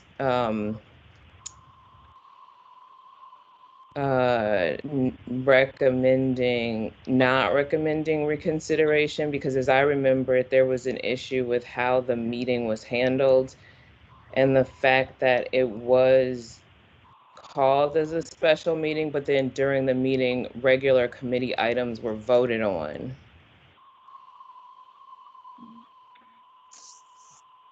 Well, it is my best recollection that the decision was made to make this recommendation. I mean, maybe I'm forgetting, but it looks like that's what we decided. That's what I recall was the thinking, at least my thinking at the time. But, you know, I'm not sure. I'm not quite sure where the idea that we didn't make the recommendation would, where that might come from. Yeah, I'm not sure, because like I said, as I remember it, what was discussed was a July meeting in which Dr. Sumchai, unless this is a different case, but it was a July meeting where Dr. Sumchai there was a Citizens Advisory Committee meeting that it was a special meeting that morphed into a Citizens Advisory Committee meeting. And by happenstance, they were able to get quorum and vote on regular business agenda items just because they happened to get quorum, but that the administrator did say that it was initially called as a special meeting and not as a Citizens Advisory Committee meeting. Let me, I think one thing maybe, Member Forsley, because it's not in the description here in the meeting agenda, I want to just emphasize that this thing, all of what you were just describing, yeah, I think that's what the case is about, but it was about that until there was a decision made based on those facts sometime back in 2020. And so I think, you know, we were looking at that, but we were also looking at, well, is there anything that wasn't wrapped into that earlier decision that's new? And I think my recollection was what you're describing had been wrapped into the earlier decision. And I think the only difference is that I know I wasn't a member at that time. And personally, for me, when I was looking at the case with a fresh new set of eyes, it seemed like there was a violation in how things were handled. But I mean, I guess we can go forth with whoever needs to speak, if that's how we're gonna do it. I believe that this was May, so I think you were in that meeting, Member Forsley. You just said that you weren't there yet, but as my recall. No, I was at this meeting where it was reintroduced, but at whatever meeting the initial. Okay. Okay. Yeah, whatever meeting the initial determination was made, I wasn't a member of this task force at the time. So all the information at this refiling was new to me, and it seemed to me like based on what she brought forth, there was a violation, and that the administrator of the Hunters Point thing even admitted that they are going to handle things differently next time. So, okay. Yeah. Well, I have nothing further. I think I've said my part here.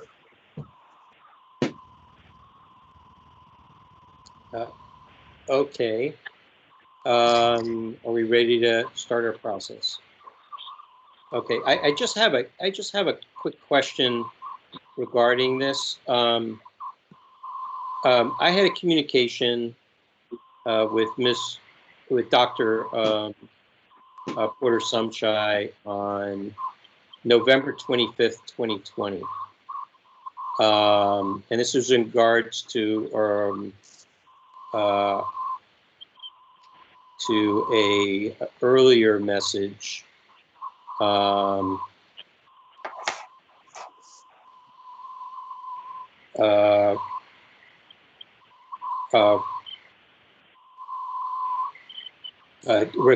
guess regarding a reconsideration of file number 19077. She had contacted me on November 23rd, and I responded on November 25th. I don't know if that is included in the record here.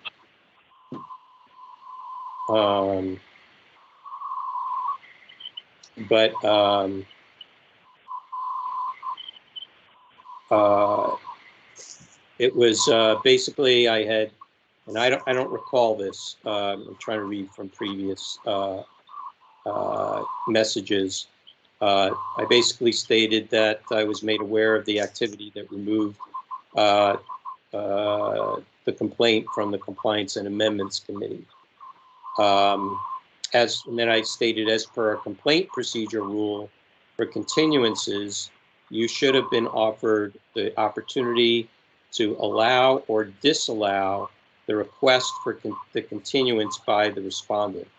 So there was a request made by the respondent for a continuance, and Dr. Sumchai was not engaged as per our complaint procedure.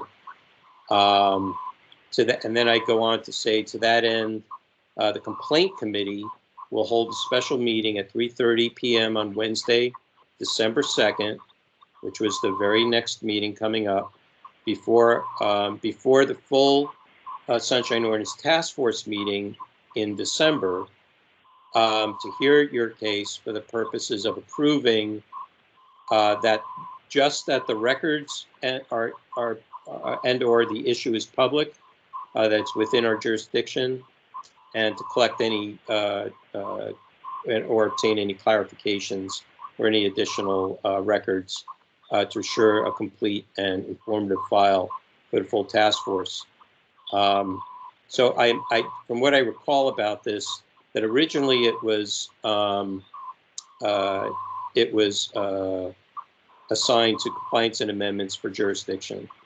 The respondent had made a request for a continuance.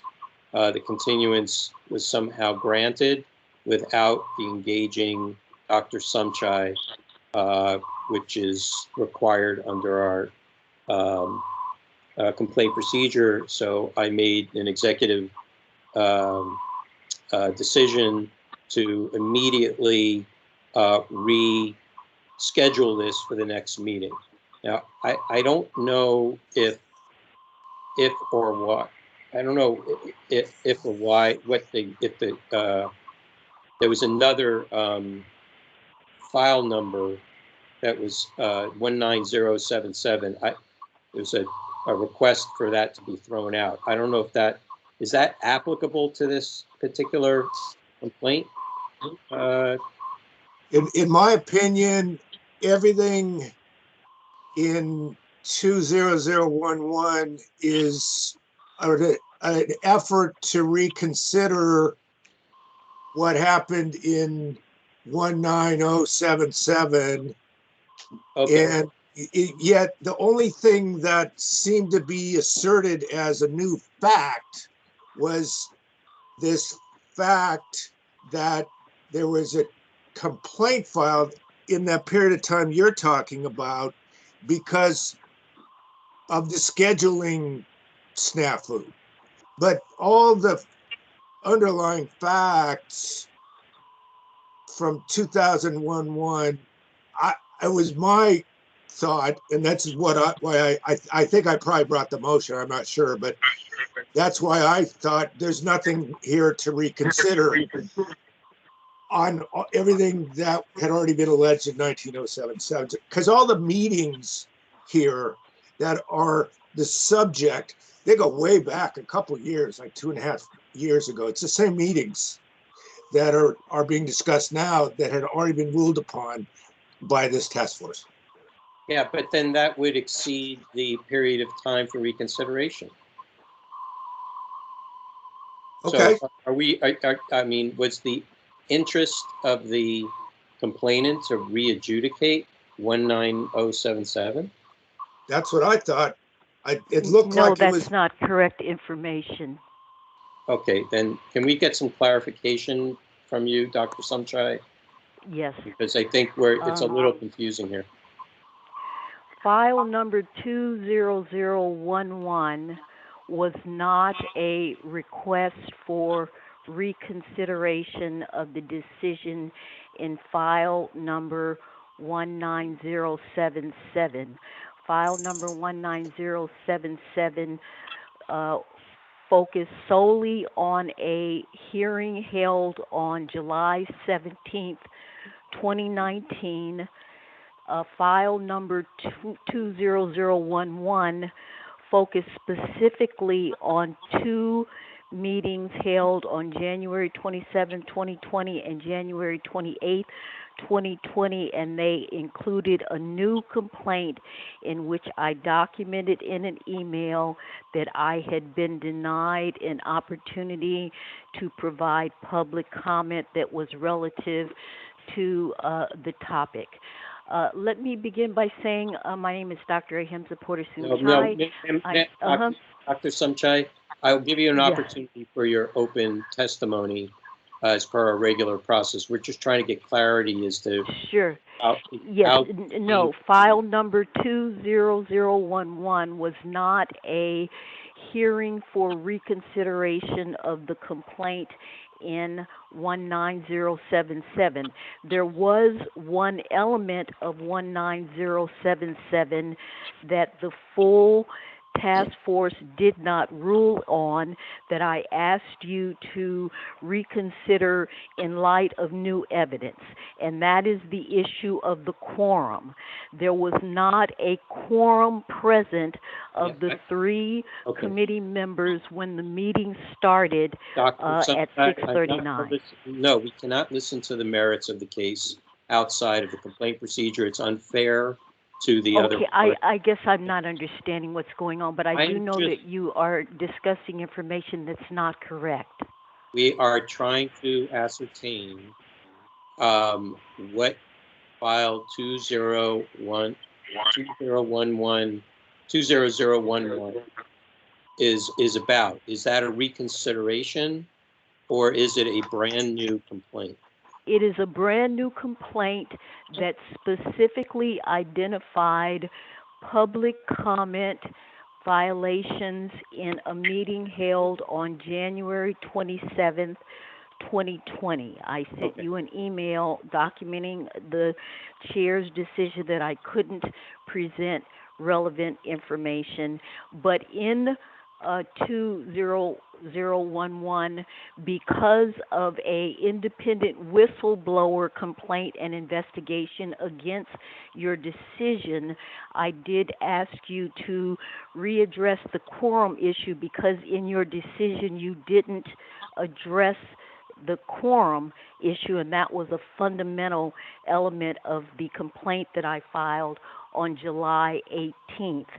2019, and you're right. The matter of the initial file is over 2 years old at this point. Okay. Let me just clarify, ask a question further. Is this complaint, file number 20011, related at all to the findings and the order of determination of 19077? It is related to it, one element, the quorum. I complained that there was not a quorum in 19077. I provided you a YouTube video that showed that two of the committee members were not present at the start of the meeting, and then later I obtained the minutes of the meeting, which are falsified in an effort to show that one of the members of the committee was there. So I had that new information, the YouTube video that the full committee didn't have as part of their package. It had been deleted or not included for whatever reasons. And then I also had the minutes, which are falsified and clearly are contradicted by what is evident in the YouTube video. But the specific file number 20011 included new complaints about hearings that were related to the initial file complaint, but contained new complaint actions, again, stemming from a email that documents that they are not allowing me to present public comment on a topic. Okay, thank you. Member Schmidt, I'm wondering, did this subject come up during your committee? Yes. Okay, and have you ascertained whether this is trying to address issues in a case that the task force has already adjudicated and already discussed this Yes. specific matter? Yes, what was brought forward was that a claim that there was a whistleblower's case that had come out subsequent to the 19077 decision about that quorum issue. And therefore, the whistleblower's case would somehow justify reopening the 19077 decision. Okay. I didn't quite see how it could, but even more importantly, I just didn't see that there's anything that was new evidence that would change anything in terms of, and it was, it had been a long time.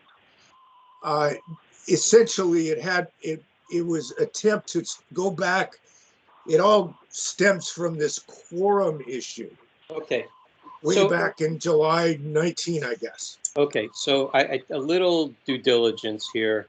I'm looking at the minutes from December 4th, 2019 for file number 19077. The minutes reflect that Dr. Sumchai, and I quote, Dr. Sumchai stated that she wanted a correction in the minutes of the complaint committee in that she did speak at the meeting, but that she had been deliberately omitted from the listserv, unquote. And then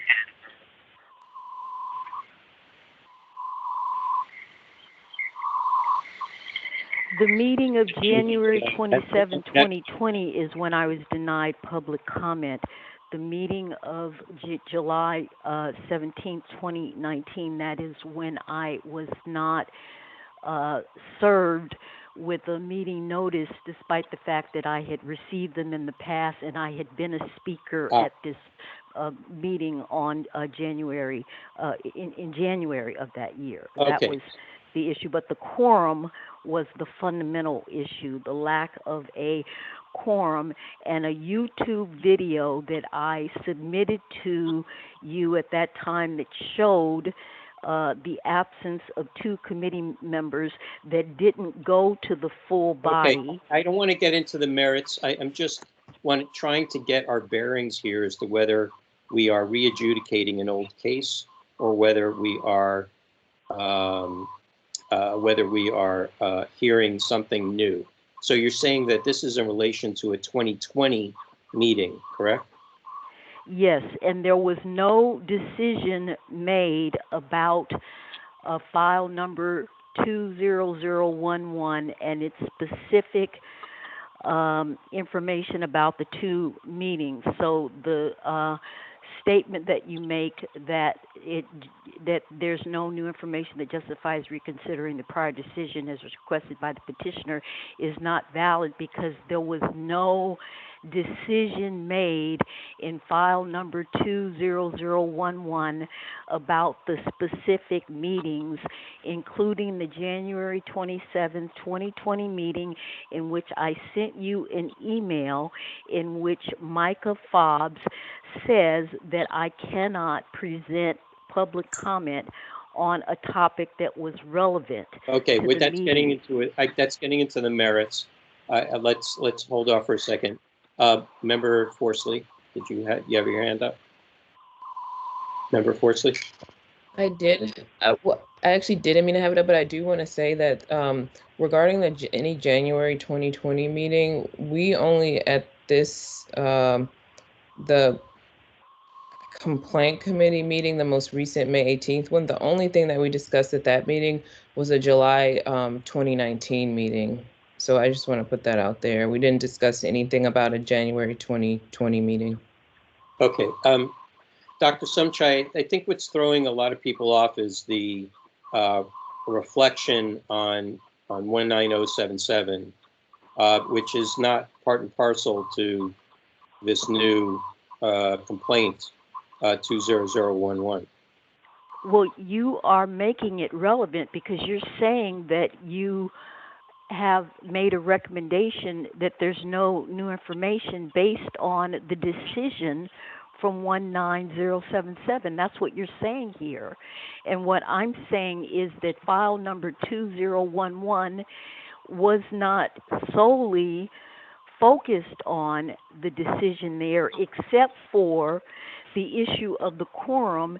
And in 19077, you didn't rule on the quorum, even though you had jurisdiction, and even though I had included, again, a YouTube video that showed there wasn't a quorum. Okay. So the main issue, again, is that file number 200 had new complaints based on meetings held on January 27, 2020 and January 28, 2020, and you have never addressed those complaints. This is a new complaint. And in addition, there are the matters related to Mr. Heckle and Ms. Legier removing the agenda item without my knowledge or approval, and that was part of the complaint that I submitted in December of 2020. So, okay, so as far as that's concerned, I addressed that to you directly, and immediately had scheduled a meeting for you with the complaint committee. So I don't understand how that's applicable here at all. I'm reading from in August 29th, 2019, legal memo. At that time, we were still receiving legal memos from the our legal counsel. And in it, it says, with regards to 19077, that there were 3 issues, and that the third, it says, I quote, third, complainant contends that actions were taken at the July 17th meeting of the CAC when there was no quorum. Respondents contend that no action was taken during that meeting while there was a lack of quorum. For example, that the meeting was purely informational at that time, and that action was taken only after a quorum was established. Regardless, this issue does not appear to fall within the jurisdiction of the task force. Okay, so the task force did, whether it believes the whether it falls in jurisdiction or not, the task force did take up the issue. It was before them, and it was the task force didn't rule on the matter that there wasn't a quorum. You can't conduct business without a quorum. There were decisions made. There was a decision to have another meeting. There were decisions that were made, and the minutes are the issue, Chairman Wolf. The minutes are fraudulently altered here. The minutes make it look as if someone who physically was not at the meeting was there and was engaged in opening up the meeting. Okay. Member, I want to move this forward. Member Forsley, do you have something else that you wanted to add? No. Okay, your hand's up. Okay, thank you. All right, so let's begin our process, and then when we get to the deliberation part, we can decide what to do. I'm just trying to clarify, what is happening here, and it's gonna be a little deeper. So let's start the process. 5 minutes for each of the parties. Is there a representative from the mayor's office?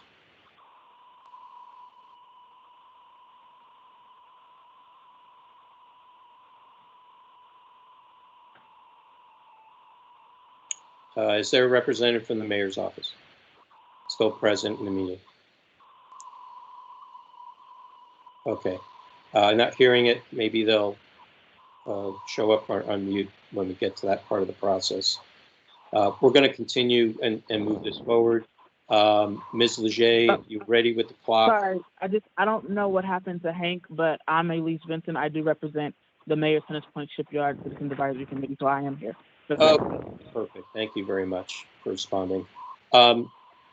Ms. Leger, if you're ready with the clock, Dr. Sumchai, please wait for Ms. Leger. She'll let you know when to begin. You'll have 5 minutes. Dr. Sumchai, are you ready? Yes. Go ahead. My name is Dr. Ahimsa Porter Sumchai. I am the medical director and principal investigator of the Hunters Point Community Biomonitoring Program. I'm the health and environmental science editor of the SF Bayview newspaper. I was an elected member of the Hunters Point Shipyard Restoration Advisory Board, and I founded the radiological subcommittee. And I am here in response to complaint, Sunshine Ordinance Task Force complaint file number 2011 that was filed on January the 23rd, 2020. And that specific complaint identifies that I requested an opportunity to present a public comment on findings of our biomonitoring program. The Navy was presenting information about biomonitoring in fish and clams. It was an appropriate topic, and initially it was approved in the email, but then after the chair reconsidered it, the email Mr. Fobb sent states that they won't allow me to present the information about the biomonitoring. The second issue that is relevant is the quorum issue of the 7/17/19 meeting. It was a special community meeting update on UCSF and UCB review on radiological testing.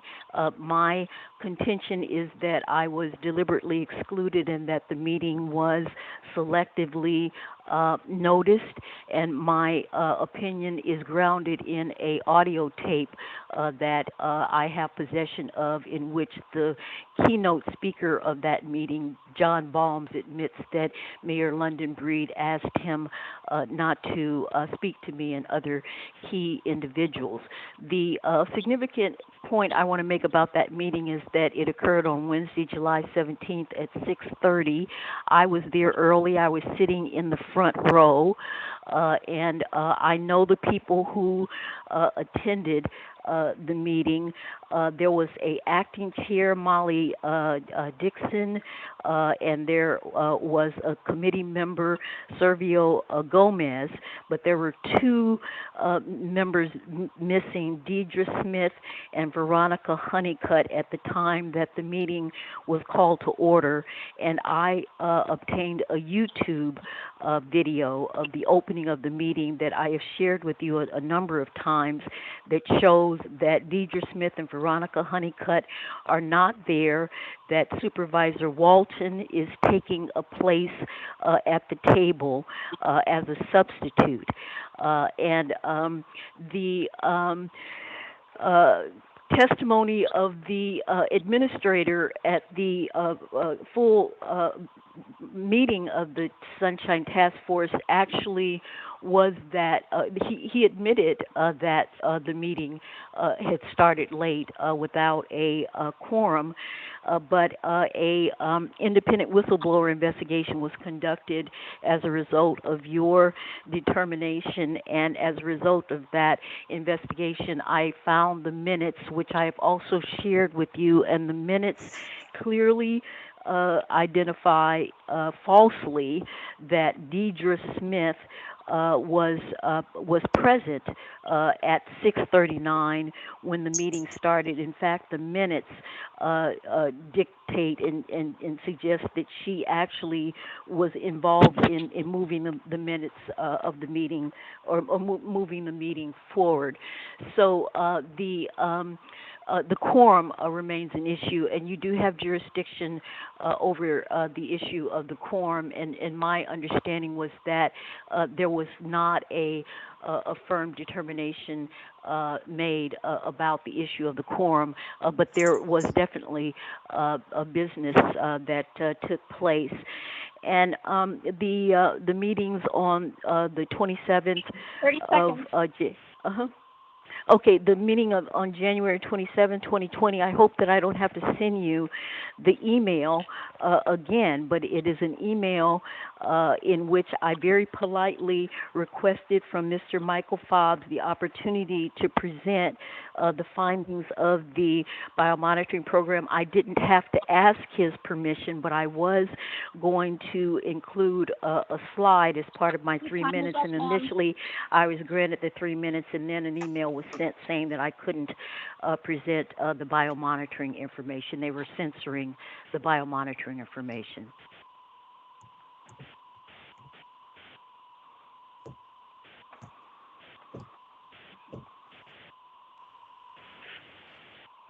Okay, thank you. Vice Chair Yankee, or Yeah, I just wanted to raise a point of order here. Yeah. This item was agendized as a hearing regarding request for consideration of complaint. Okay. Not sure if it's appropriate to get into hearing the merits of the case if we were only agendized it as a request for consideration. It seems that we're delving into the merits now. Okay, so my understanding, based upon the records that I have, was that this item was agendized as a regular complaint, not as a reconsideration, because it was well beyond the period of time for reconsideration, and that which would have been 30 days, and because that went over time, there was an allowance to have it refiled as a complaint, not as a reconsideration of a previous item. And so what happened was it got agendized in compliance and amendments. The respondent had requested a continuance, and somehow the continuance was granted against the rules in our complaint procedure for continuances, because Dr. Sumchai, the complainant, was not contacted. If the respondent requests a continuance, it has to be at the permission or the allowance of the complainant. It's not even in our ability, according to our own process. So I immediately allowed for the complaint to be heard at whatever committee was coming up next, which was the complaint committee. And then that was in, actually this, I'm sorry, that was in December. It's the end of October. I'm sorry, let me have to remember the actual dates here.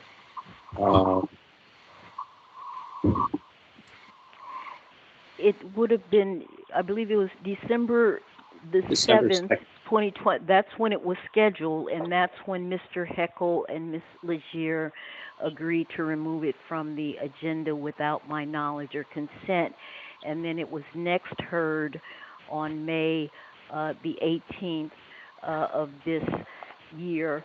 And at that time, it is clear that I wasn't effective in communicating that there was brand new information, and that file number 20011 was based on meetings, and that no decision had been made by you in the complaints stemming from the meetings on January the 27th and January the 28th of 2020. I also sent you a full complaint form.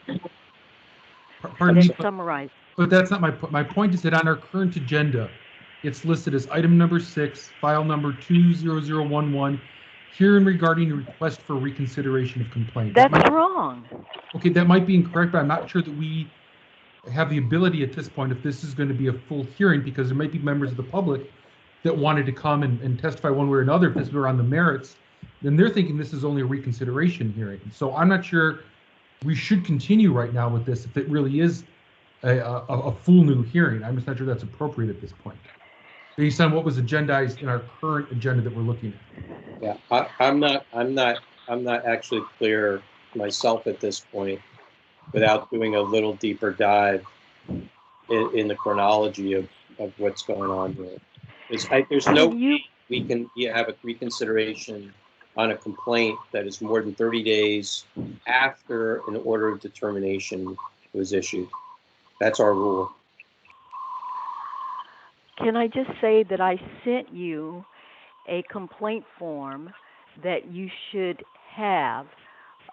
It is dated Monday, December 7th, 2020, and it summarizes the matter. It also identifies that this is a public meeting issue. That's been another area of confusion. Ms. Legier has on a number of occasions identified this as being a public records issue. It has never been a public records issue. It's always been a public meeting issue. So I would like you, I sent it to you, to the full board as well as to Chairman Wolf, and you may need to continue the matter again, but I do need to make clear that this is my valuable time and it has been continued. It has been taken off the agenda, and I have, I've been defamed during this process, and I feel there have been personal and professional damages that I've incurred in addition to impacts on my time. But I do want to just conclude by saying in summary that I've provided you clear evidence that there was not a quorum present when the meeting started. Okay, I have provided you with minutes that are falsified. We're not going to listen to. We're not going to hear the merits on this until we figure out what exactly this is, because it's noted on our agenda as a reconsideration, but based upon our current rules, there's no way it could be a reconsideration. I didn't ask you for a reconsideration. I gave you a full complaint. I sent you a copy. When I talked with you in May, I said that the complaint included the complaint against Mr. Heckel and Cheryl Legier for taking, the matter off the agenda. I don't know which agenda you're referring to. The agenda of the meeting on December the 7th, 2020. That is the meeting that you scheduled with, it may have been complaints, it may have been amendments, but they took it off the agenda without my knowledge or consent, and that was part of the complaint that I raised on May 18th, 2021 in the complaint committee. But all of this information is consolidated, I believe, in the email of the complaint form that you should have. You're supposed to have this. This is an official complaint form that Ms. Legier acknowledged having received on December the 7th, 2020. But your concerns are correct. It is. I wasn't asking for a reconsideration in the file that's before you, 20011, of the decision in the earlier file, but I did ask you to revisit the issue of the quorum with new documentation. And in the aftermath of a independent whistleblower complaint that had been initiated as a result of your decision. Dr. Sunshine, I get that, okay? I think there's a lot of confusion now about what what exactly this is in relation to how it's agendized. If it was agendized here in this agenda for today incorrectly, we cannot then just change it. And because everyone has prepared themselves based upon how it's been presented in the agenda. It's unfair to any number of parties. So I apologize for that. But it also has to be analyzed as to whether there is or is not any duplication of adjudication here based upon a previous matter that was already adjudicated before. File number 2011 was never adjudicated with regard to the specific complaint that I made and offered you proof of, that I was denied a public comment opportunity on January 27, 2020. There was Can I never move to continue a this decision. matter? Dr. Sure. Sumchai. I second I that. want to move to continue this matter to a later date. I I don't know how long we're going to have this Elise conversation. Vincent, I'm sorry. I do, with all due respect, I apologize for interrupting your progress here. Elise Vincent with the Mayor's Hunters Point Shipyard Commission's Advisory Committee. As far as being able to hear the merits or whatever, hear the case, we are fully prepared. We are fully prepared for all actions, for all claims that was made against us to have that. I really, with all due respect to you all, your board is important in what you do, really do not want to come back here. This is the fourth time our officers have to come for this very same complaint. I have been on the phone for 5 hours away from my family and not being able to do this. If we can get this figured out tonight, I'm all for it. But I also respect your process. So I just want to put that out there. Members, who else? Okay, my concern here is that there may be, I don't see any evidence from our complaint process prior to today to determine whether this is brand new or whether this is based upon the same meeting that was already came before us in a previous case, or whether this is rehashing and trying to reconsider an existing issue that we already had adjudicated. This is a process issue. No, it's not a process issue. You're challenging my credibility. I told you that there was a new meeting complaint on January 27, 2021, in which I was denied public comment that was never adjudicated, obviously, in 2019 or 2020. These are new meetings. Dr. Sumchai, let me just ask you then, are you bringing two separate complaints forward here? One for the 2019 meeting and one for a subsequent meeting? I'm bringing more than two complaints. I brought you the complaint that Mr. Heckle and Ms. Legier took the items off the agenda, but I did ask you to revisit the quorum issue with new documentation, a YouTube video. I'm sorry, Dr. Sumchai. I'm not going to go in this circle again. I'm going to continue. Okay. I'm going to ask that this be re-referred back to the complaints committee and to figure out exactly what this is really about, because obviously what has been agendized as far as a description is not what the petitioner is interested in. That's true. Okay. And that's not my error. That's not my fault. We didn't write the language for this. I We didn't understand agendize that. it as a reconsideration. I understand that, but here we are, and we're trying to implement the Sunshine Ordinance as purely as possible. We cannot adjudicate a case or move it forward if it was incorrectly agendized. But I don't think, we did what we did. I don't think we do anything different. If we'll send it back to you and then just word it differently and set on the future calendar. But I don't. Well, the way I prepared, we heard it, and I told you what we decided. Yeah, I understand that, but you decided it based upon a reconsideration. The petitioner is saying this is not a reconsideration. No, we decided that it's essentially a request for reconsideration. That's what it was not. You're wrong.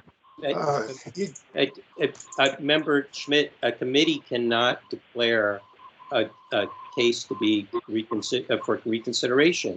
Only a party to a previous previous case can make a reconsideration. I didn't request reconsideration. I'm saying that in our committee, we looked at this case. We said, hey, all she wants to do here is reconsider a 2019 decision. And so that's what we said. We said we recommended that, this is just a request for reconsideration. And we don't think that it should be granted because there's no new information. So that's what we're trying to supply to the whole task force. Okay, so no, so again, I'm going to move that this item be referred back to complaints and to with the parties. It can be just with Dr. Sumchai because we're just trying to figure out what exactly the complaint is. It is written, I'm sorry, somewhat complicated. It's very hard to track and follow. But to get to the core issue of what Dr. Sumchai is trying to bring forward. She is claiming that this is a brand new issue that we've never heard before. So that could not be a reconsideration. Okay, so somehow somehow there's a miscommunication here. Member Forsley? I guess the question I have is the July 2019 case, the one that you guys already discussed and decided? Yes. Yes. They did. Before I was around, I think. Yes. Okay. All we discussed at the May 18th meeting was the 2019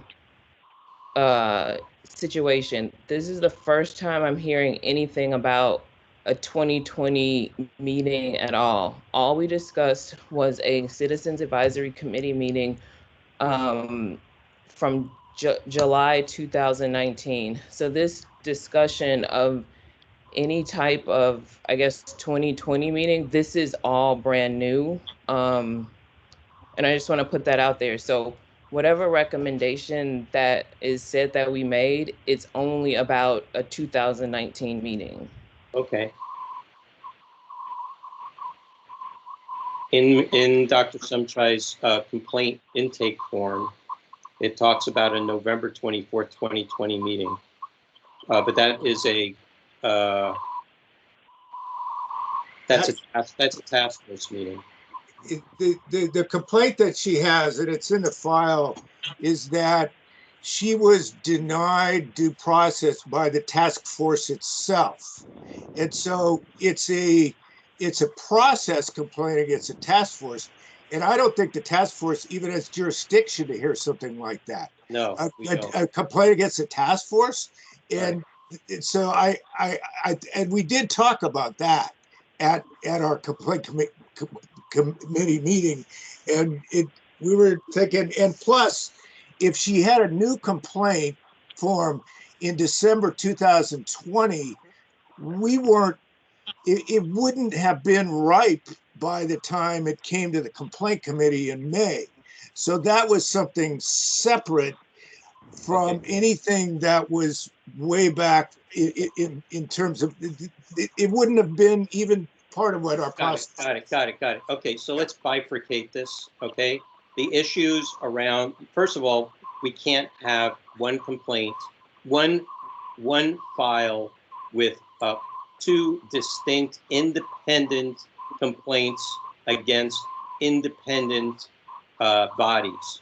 Okay, first of all, that just will never happen. That should never have mustered being agendized at all. Okay, it's only one complaint at a time for one particular issue per respondent. You can't have two independent respondents for two independent issues, first of all. So the issue around the task force and the scheduling issues and the agenda issues, that is off the table. Okay, the task force cannot adjudicate itself. That has to be done somewhere else. And generally, if there's a problem with our use of the Sunshine Ordinance or the Brown Act, then that actually has to be taken up in court as a writ of mandamus to get us to make a correction. That would be the same for almost every meeting body. So if we remove that part and we discuss, and we're talking about the meeting of in 2019, July 17th, 2019. The question here is the substance of this different than what was adjudicated in 19077? Yes. Did the task force hear anything about quorum with regards to what is being brought up here in 19077? If the task force did, then this is an attempt to reconsider a previously heard case, and that would be a duplication, okay? If it was not discussed and it was not part and parcel of 19077, and this is now a new issue based upon that same meeting, then we can move that forward. But this is not a reconsideration. And that's what's throwing everybody off. So the core issue that is new is the well-documented denial of my public comment right at the January 27th, 2020 meeting, and I can provide you again with that email documentation, but that would be the new complaint. Dr. Sumchai, there is no reference in your complaint about that meeting. Yes, there is. I'm Did reading. you? Oh, It lists the meeting dates. It lists the meeting dates. It Okay. lists the 17th, 27th, and 28th. Okay, but you're asking the task force to make multiple changes in one hearing for an old meeting and for now this subsequent meeting. I'm asking at this point with your clarification for two things. I want you to check to see if you addressed the quorum issue as a matter of your jurisdiction, and I want you to be aware that there are minutes, again, that are falsified and that there was an independent whistleblower investigation. And secondly, I am asking you to address the denial of a public comment opportunity at the January 27th, 2020 meeting. So those are the two issues that it sounds like we need to resolve. Okay, so we will only do one at a time per file.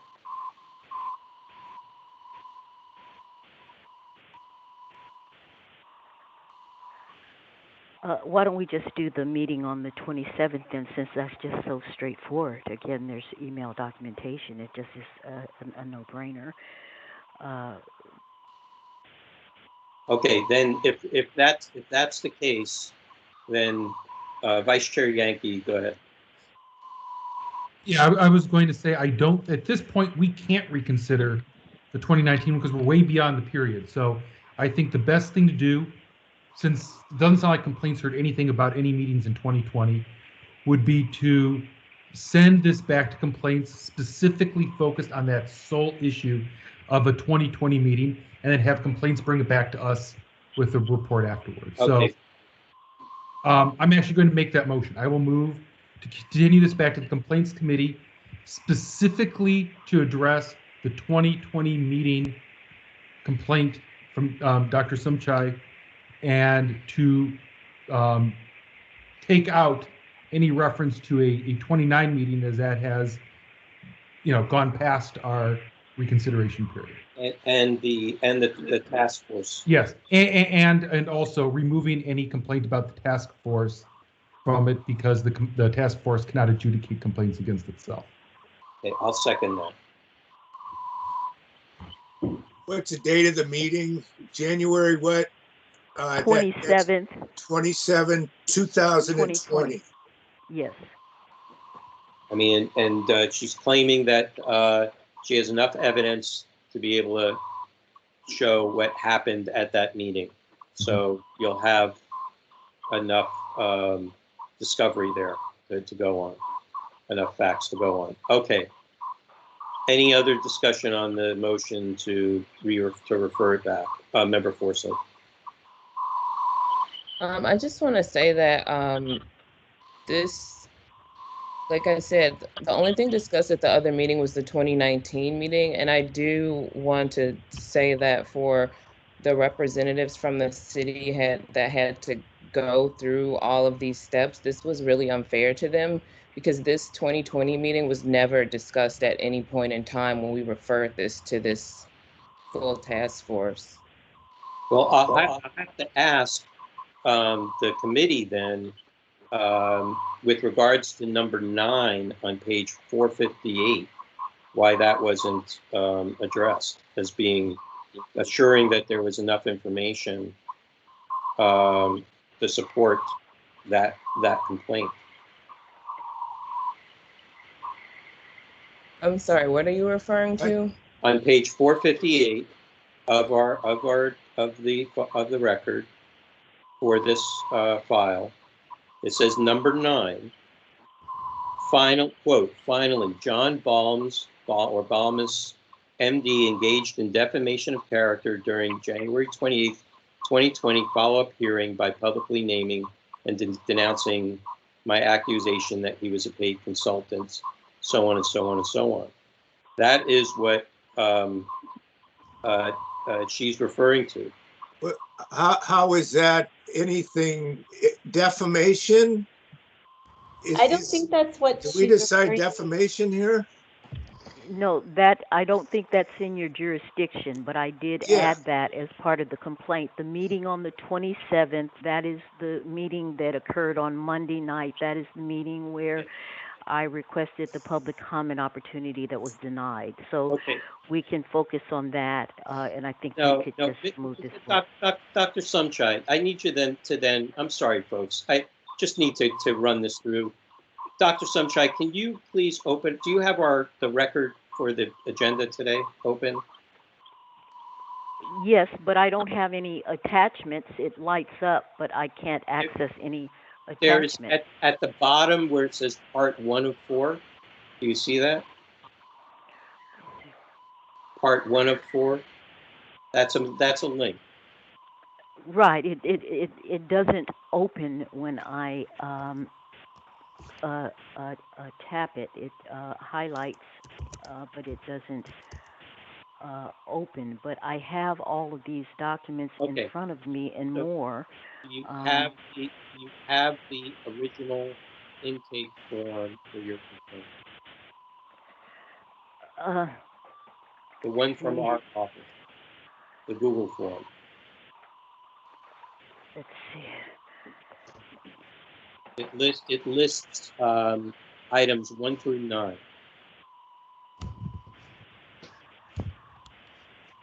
I put some of the documentation away. I start my work day at 7 in the morning, and this is a little late.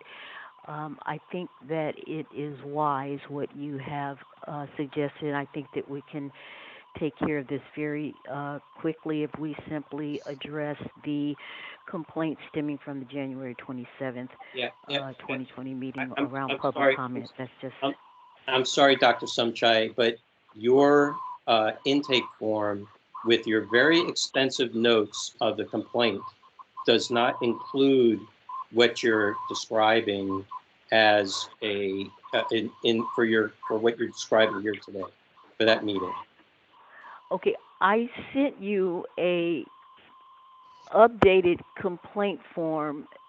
I just sent it to you. That's the one that was filed at the time of the the meeting cancellation. That's very thorough. I am 100% sure, Chairman Wolf, that as part of the complaint, I made it clear that the public comment denial was the major issue. There's no way that I. What was the date? What was the date of that submission? Let's see. It was January, about the 20. Let's see. If the meeting was the 27th, it would have been. It was in the range of January the 29th. So I have one dated December 7th, 2020. Okay, so the December 7th, that is the form that, let me see, hold on, I believe that I sent you that would have been, let's see, so that's. All right, let's do this. Let's refer it back to complaints. Refer it back to complaints.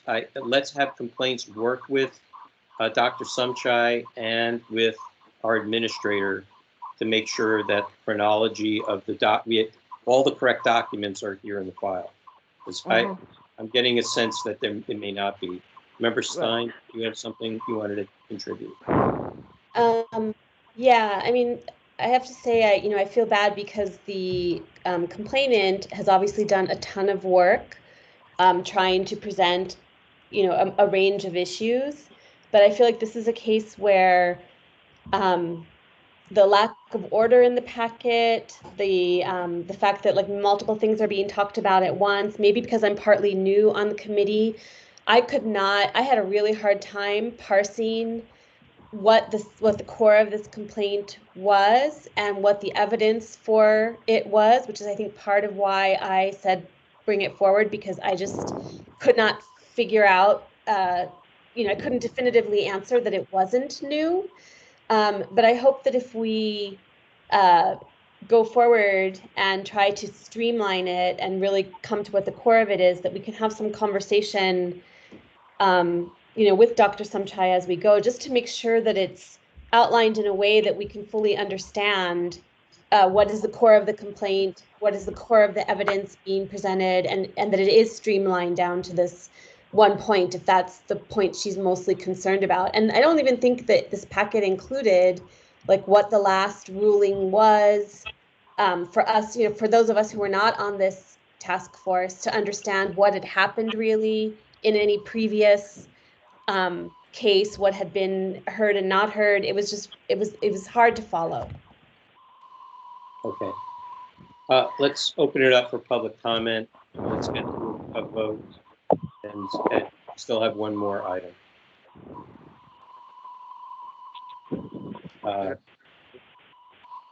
Mrs. J, and then put over to you. Do we have public commenters? Anonymous number 3. Do we have other public commenters?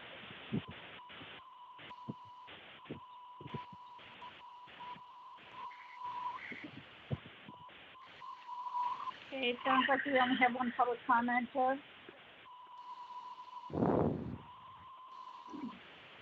Are you ready, sir? I am. Go ahead. Thank you. This is anonymous number 3. There's a whole bunch of confusion here because there's a lot of the story missing, and I happened to be at the original meeting, so I'm going to try to fill in some of that story. SOTF originally made a clerical error in categorizing this file as a public records complaint. That caused significant confusion at the first special committee that heard the case because the respondent, Mr. Heckel, didn't have proper notice of what was going on. As I pointed out in that public comment, there is a real colorable complaint here in a detailed letter. It's not the intake form, because the intake form came after the actual complaint. I don't know why that is. The actual real complaint is a letter from Dr. Sumchai from P608, 609, and P610. Yes, she does combine separate, different, distinct allegations, one of which is related, as she states, to 19077, one of which is related to something happened in August 16th, 2019, and another thing, as she very clearly states, January 27th, 2020. This is the original documentation. You had all of this documentation at your first special committee meeting that heard this complaint, and there was confusion then as well. The right thing to do is have your complaint committee divide the file. There are multiple different allegations here, but she did make a real complaint. She does explain it. She did it at the right time. She didn't do it after the fact. It's just there was that original clerical error about the complaint being classified as a public records complaint, which caused a tremendous amount of confusion and redoing multiple committee hearings. Okay. So please read her letter P608 through 609 through 610, and it might clarify some things. Thank you. Next speaker.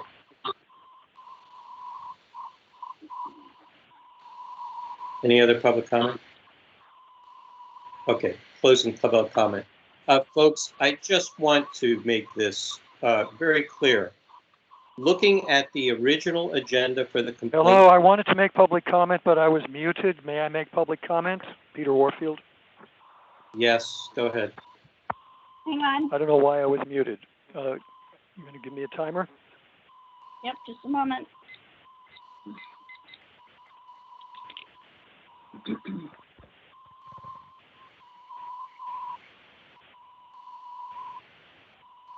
Are you ready, sir? Yes. Go ahead. First of all, Peter Warfield, Executive Director, Library Users Association, Library Users 2004 at yahoo.com, and also reachable at P.O. Box 170544, San Francisco, California 94117-0544. We're not a party to this complaint and are not familiar with it other than the discussion that went what seemed to be around and around and around in a most confusing way today. At first I thought this was something that had to do with a rehearing and might have something to do with a previous issue that came up where the question was something completely different apparently. The question of when did new information come to the awareness of somebody, and is that whole issue of what the time limits are. I appreciate very much Anonymous 3's clarification, and it's about the first clear thing that I've heard discussed here in a miasma of discussion. I was trying to see some of the documentation, but neither the blue attachments signifier of a link nor any other part of item 6 in the explanation of file number 20011, nor in the italicized supposed summary of where this came from. None of that indicated any live link whatsoever. So it was very hard to follow. It's also other times hard to follow when there is no way to search in the attachment for the page numbers being referred to, if in fact there are any page numbers referred to. It sounds like there was indeed a clerical error according to what Anonymous 3 said. It seems to me that this ought to be able to be untangled in a more efficient way than what's been going on for who knows how long. It's an exhaustion. And I think the suggestion of splitting the file, splitting the complaint into its elementary components makes a lot of sense. I certainly would ask the complainant if that's okay and how she would handle it. I would certainly ask the complainant who has indeed done a lot of work and deserves some level of sympathy, understanding, and an attempt to figure out how to handle what sound like legitimate issues. Thank you. Okay, so any other public comment? Elise Benson here. I don't know if it's permittable for me to say public comment since I am a part of this case. Usually we don't allow the parties as part of the motion. But can I add really quickly that my memory just came back to me that we actually did discuss. It came up in the last meeting confusion. We actually did discuss part of the January 27th, 2020 accusation. Won't get into the merits of it, but it did come up in conversation. Multiple committee members asked me questions about it, so I just want to put that out there. I appreciate it. Thank you. It sounds helpful, but I'm not sure if it is. Members, I just want you to know that the agenda for the complaint committee on May 18th has a different description than what is on today's agenda. Okay, that is where the problem lies. And I don't know how that happened. But the agenda item, if the agenda item on the May 18th complaint committee agenda was on today's agenda, we wouldn't be going around in circles. It would have been very clear. So that is where the issue is, I believe, because it specifically discusses regarding failing to have a meeting quorum. And then it also adds failing to, it says failing to have a meeting quorum, failing to notice the time and place of a meeting, failing to allow public comment at the Mayor's Hunters Point Shipyard Citizens Advisory Committee on July 17th, 2019, January 27th, 2020, and January 28th, 2020. It's a very, very different description than what we're seeing here today. And so I agree with Member Vice Chair Yankee. We should send this back to complaint committee. Work it out based upon what the actual description is and what the actual complaint elements are. You can definitely bifurcate or remove the parts that we're identifying here with regards to the Sunshine Task Force, and then deal with the other elements. And you can determine which elements that the task force should recommend to the task force to pay attention to, because there are 3 meetings here that are listed. You've changed it. Earlier you said only the January 27, 2020. Now are you saying that it's everything again? All I'm saying is we don't know. I don't know which end is up here, and I want the committee to figure that out so that when it comes to the task force, we've got the correct elements that we're supposed to focus on. We're spending time here on work that is supposed to have been done at an earlier process. We did our job. Yeah, it is. Make sure that the file is complete. No, I said we did our job. Well, gave you a recommendation because we saw that it was a request for reconsideration. So it's not like we didn't do our job in the committee. Well, the change in the agenda item for today is never supposed to happen like that. Well, I don't write your agendas. Well, you write them.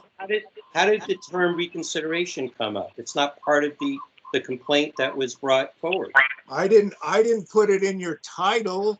I just told you that this is in its essence a request for reconsideration. That was what we said in our ruling at the committee. But I didn't tell someone how to write your agenda for tonight and to put it into the title. Okay. Yeah. Fair enough. That's because otherwise I don't know how it got there. So, okay. Vice Chair Yankee, go Can ahead. we take a vote at this point? Hi.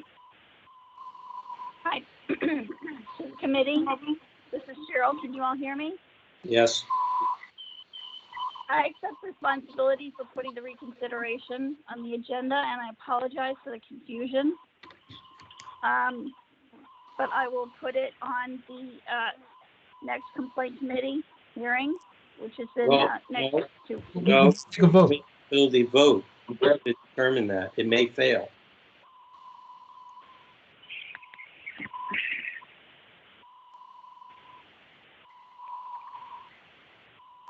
So are we ready for a vote? Please call the roll.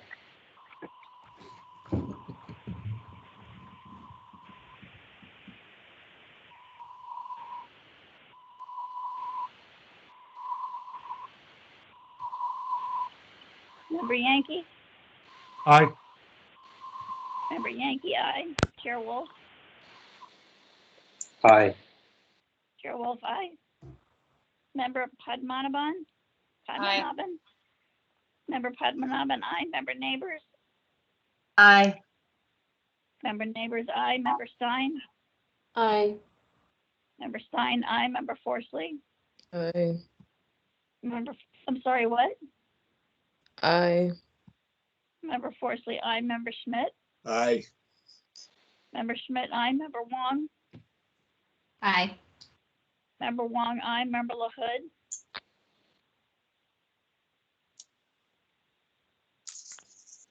Member LaHood? I'm trying to say aye. Aye. Member LaHood, aye. Member Highland, absent. Moved by Member Yankee, second by Chair Wolf to send file number 20011 back to the complaint committee to address the January 27, 2020 meeting and remove any complaints about the task force because the task force cannot adjudicate itself. Is that correct? And the reconsideration issue, since the time has elapsed for reconsideration of any 2019 order of determination.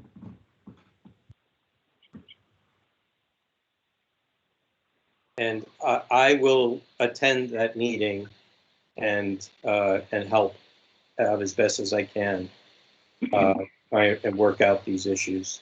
I'll do, if we have to, Member Schmidt, we can, review some of these items together just to administratively get it straight, so we can spend less time at the committee if you're open to that. That's fine. That's fine. Okay, great. Okay, I'm sorry, parties. It sometimes happens, and it did tonight. Apologies. I know that you've been waiting a long time, and it's possibly taking you away from other activities. But we will reschedule this sometime in the future. Okay, please call the next item. Item number 7, file number 20079, complaint filed by Shane Anderes against the District Attorney's Office and Chesapeake for violating Administrative Code Section 6721E by failing to respond to a records request in a complete and timely manner, 6726 by failing to keep withholding to a minimum, and 6727 by failing to provide legal justifications for withholding. On June 27, 2021, the Compliance and Amendments Committee found that Chesapeake and the District Attorney's Office have complied with requests for a search of Signal and other messaging apps related to the original records request and have found no additional responsive records and are referring the matter to the task force so that they may proceed with considering the case. Okay, Compliance and Amendments Chair LaHood.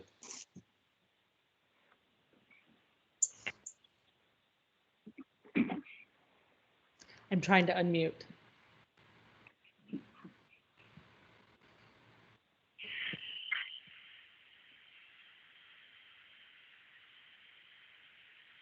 You're muted. Okay, there you go. Can you hear me? Yes. Sorry about that. My computer is My computer is tired. We have a bit of a confusing situation here. So this came to compliance and amendments, and as part of the packet, there was an order of determination, which, as our meetings are sometimes spaced out in time, there was some confusion because we were treating this as compliance because there was an order of determination. And by the time we got to the end of this process, we realized that there should not have been an order of determination. And I went back and listened to the audio of our full task force hearing on May 5th. And there was there were cascading motions, and the motion that we ended up voting on, which was proposed by Vice Chair Yankee, seconded by Member Wong, was a new motion that had replaced an original motion that was a motion to continue the file and ask the respondent to do a search, which they agreed to do, on the Signal app and provide confirmation of results within 7 days to the task force and the petitioner, and then to have this monitored by CAC, which we did. In our next meeting, we had some questions about this because regarding the settings on the app, and we asked to continue it to our next CAC meeting to seek advice from our legal counsel, which we did. So by the time we got to the meeting last week, the Signal search had been done. It had not been done when originally requested. So there is a timeliness issue with that particular search, but we believe that it was conducted based on our request. We chose not to pursue additional requests for the settings based on advice from our legal counsel. But when we came to the point of making a recommendation for the task force, we realized that that we had an order of determination that should not have been an order of determination. And I'm not sure what we should do at this point or how we should handle that. I can talk a little more about this, or Chair Wolf, what should we do at this point? Our recommendation that the search was conducted, although at much delayed time, because it was not conducted when the original records request was made. But we have fulfilled the part of the continuance in terms of the task force sending us this assignment, which has been completed, and now we're back to the task force. But it seems that the hearing now needs to continue, and I don't know if it makes sense to do it now or if we need to set that up for a next meeting. But there was some confusion because the order of determination should not have been written. Okay, so refresh my memory on this one. At the time, during the task force meeting, when we went through all those actions and ended up with referring it back to committee, where were we in the process at the task force? So we were in the middle, we had a hearing. Yeah. And there was a motion, but then there was a series of motions, and the original motion that would have been for a finding of violation essentially got overwritten by a motion to continue the matter and to send it to CAC to make sure that that the Signal search was completed. Okay, so we got past rebuttals. I guess we must have gotten past rebuttals because we're at the point of having a motion. All right. Okay. So now we're in the space we're at the space now where we need to make a motion on now this additional information. Is that correct? In terms of sequence, yes. I'm a little bit concerned, though. I believe that neighbors and Member Wong and I, because we've spent more time with this, are perhaps ready to make a decision. But I shouldn't speak for the rest of the task force. But having had a conversation about this in May and then coming back to it now, are people ready to make a decision based on a hearing that we had in May? Okay, well, first things first, since a order of determination was issued, we should rescind it. Mm-hmm. Okay, because there was no actual decision that was made based on the merits. So I think first things first, just procedurally, there should be a motion to rescind the order of determination. I'll make a motion to rescind the order of determination. And for your reference, and for anyone who wants to go back and listen to the audio, it's in the May 5th hearing, and it starts in, I mean, there's the discussion, but the part where we get to the motion to continue is around 2 hours and 31 minutes in. And I'll second. This is Member Neighbors. Okay. Any further discussion, members? Member Neighbors, did you have something more that you wanted to mention? I just wanted to mention as part of our kind of preamble there that another glitch that I noticed today, because I attempted to go all the way back to the beginning and listen to all the audio for all of the steps. Mhm. And the March 16th was the original hearing, and that audio was not up and available to the public, and so it had to be tracked down today. So that is another little bit of a sticking point.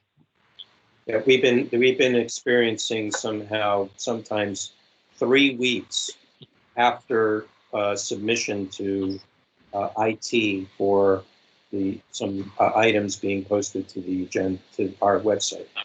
So yes, there is an issue there. I know. It's not coming out from our office. It's coming from another department. So okay, so let's open up for public comment. For this is specifically on rescinding the improper creation of an order of determination. Public comment. Anonymous number 3. I can barely hear you. Anonymous number 3. Wait for Ms. Leger. Thank you. Anonymous, you ready? Yeah. Go ahead. So I agree with this motion. It's the same thing I pointed out at your compliance committee last time. The missing part here is that the motions that were overridden that you were just discussing, it's not just about when the signal search was conducted. It's also about, I believe they told you that it was the full email IT search may have also been done after the original request. So it wasn't just that whole discussion happened as part of discussing the order of the fact that there wasn't really an order of determination. Thank you.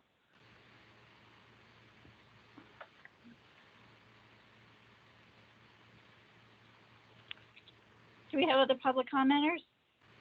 Yes, Peter Warfield. You ready, Mr. Warfield? Yes, tell me when to start, please. Go ahead. Peter Warfield, Executive Director, Library Users Association. Library Users 2004 at yahoo.com. Also P.O. Box 170544, San Francisco, California 94117-0544.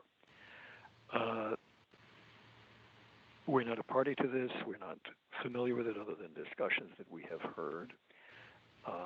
And one of the issues that I seem to recall, and it may not be this case, but it seemed to me that there was an issue of whether there had been a broad enough search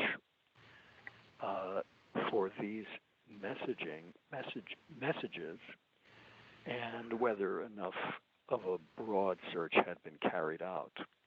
I think there's another issue, and that is how long after a request can the respondent not provide material, and then way later At what point do you say they failed to provide the material as opposed to did not provide it in a timely way? I think one of the other issues that I would certainly have is that I don't see any of these disappearing texts as a responsible governmental record-keeping practice. There's a requirement in Sunshine to maintain records in a professional manner. And to allow a technology that enables disappearing messages, I think is very questionable at best. And frankly, I don't think it should be allowed. It's not a responsible record-keeping mechanism. I don't know that there was any look also at whether the signal, the disappearing messages, were checked against standard retention policies, because every agency is supposed to have a whole schedule of document retention. The idea that technology would just be unquestioned, I 30 think, seconds. is quite wrong. If an agency decides to write their records on disappearing ink, would you accept that as, oh, well, I guess the disappearing ink is just going to disappear by itself? So those are some of the questions that I had. And then finally, I would have the question, how did it happen that there was an order of determination created? Was that a clerical error? Was somebody in charge from the task force? I think that needs to be, enlightenment needs to be gotten on that, because there seems to be some clerical errors going on and other kinds of errors. Okay, thank you. Your time is up. In the previous case. Thank you very much. you. Next speaker, please. Last call for public comment. Okay, members, I'll gonna fall on the sword on this one, because I should have tracked for the order of determination. I should have tracked the minutes a little better for this particular case. So I'll take full responsibility for this one. So with that, are we ready for a vote? Okay, please call the roll.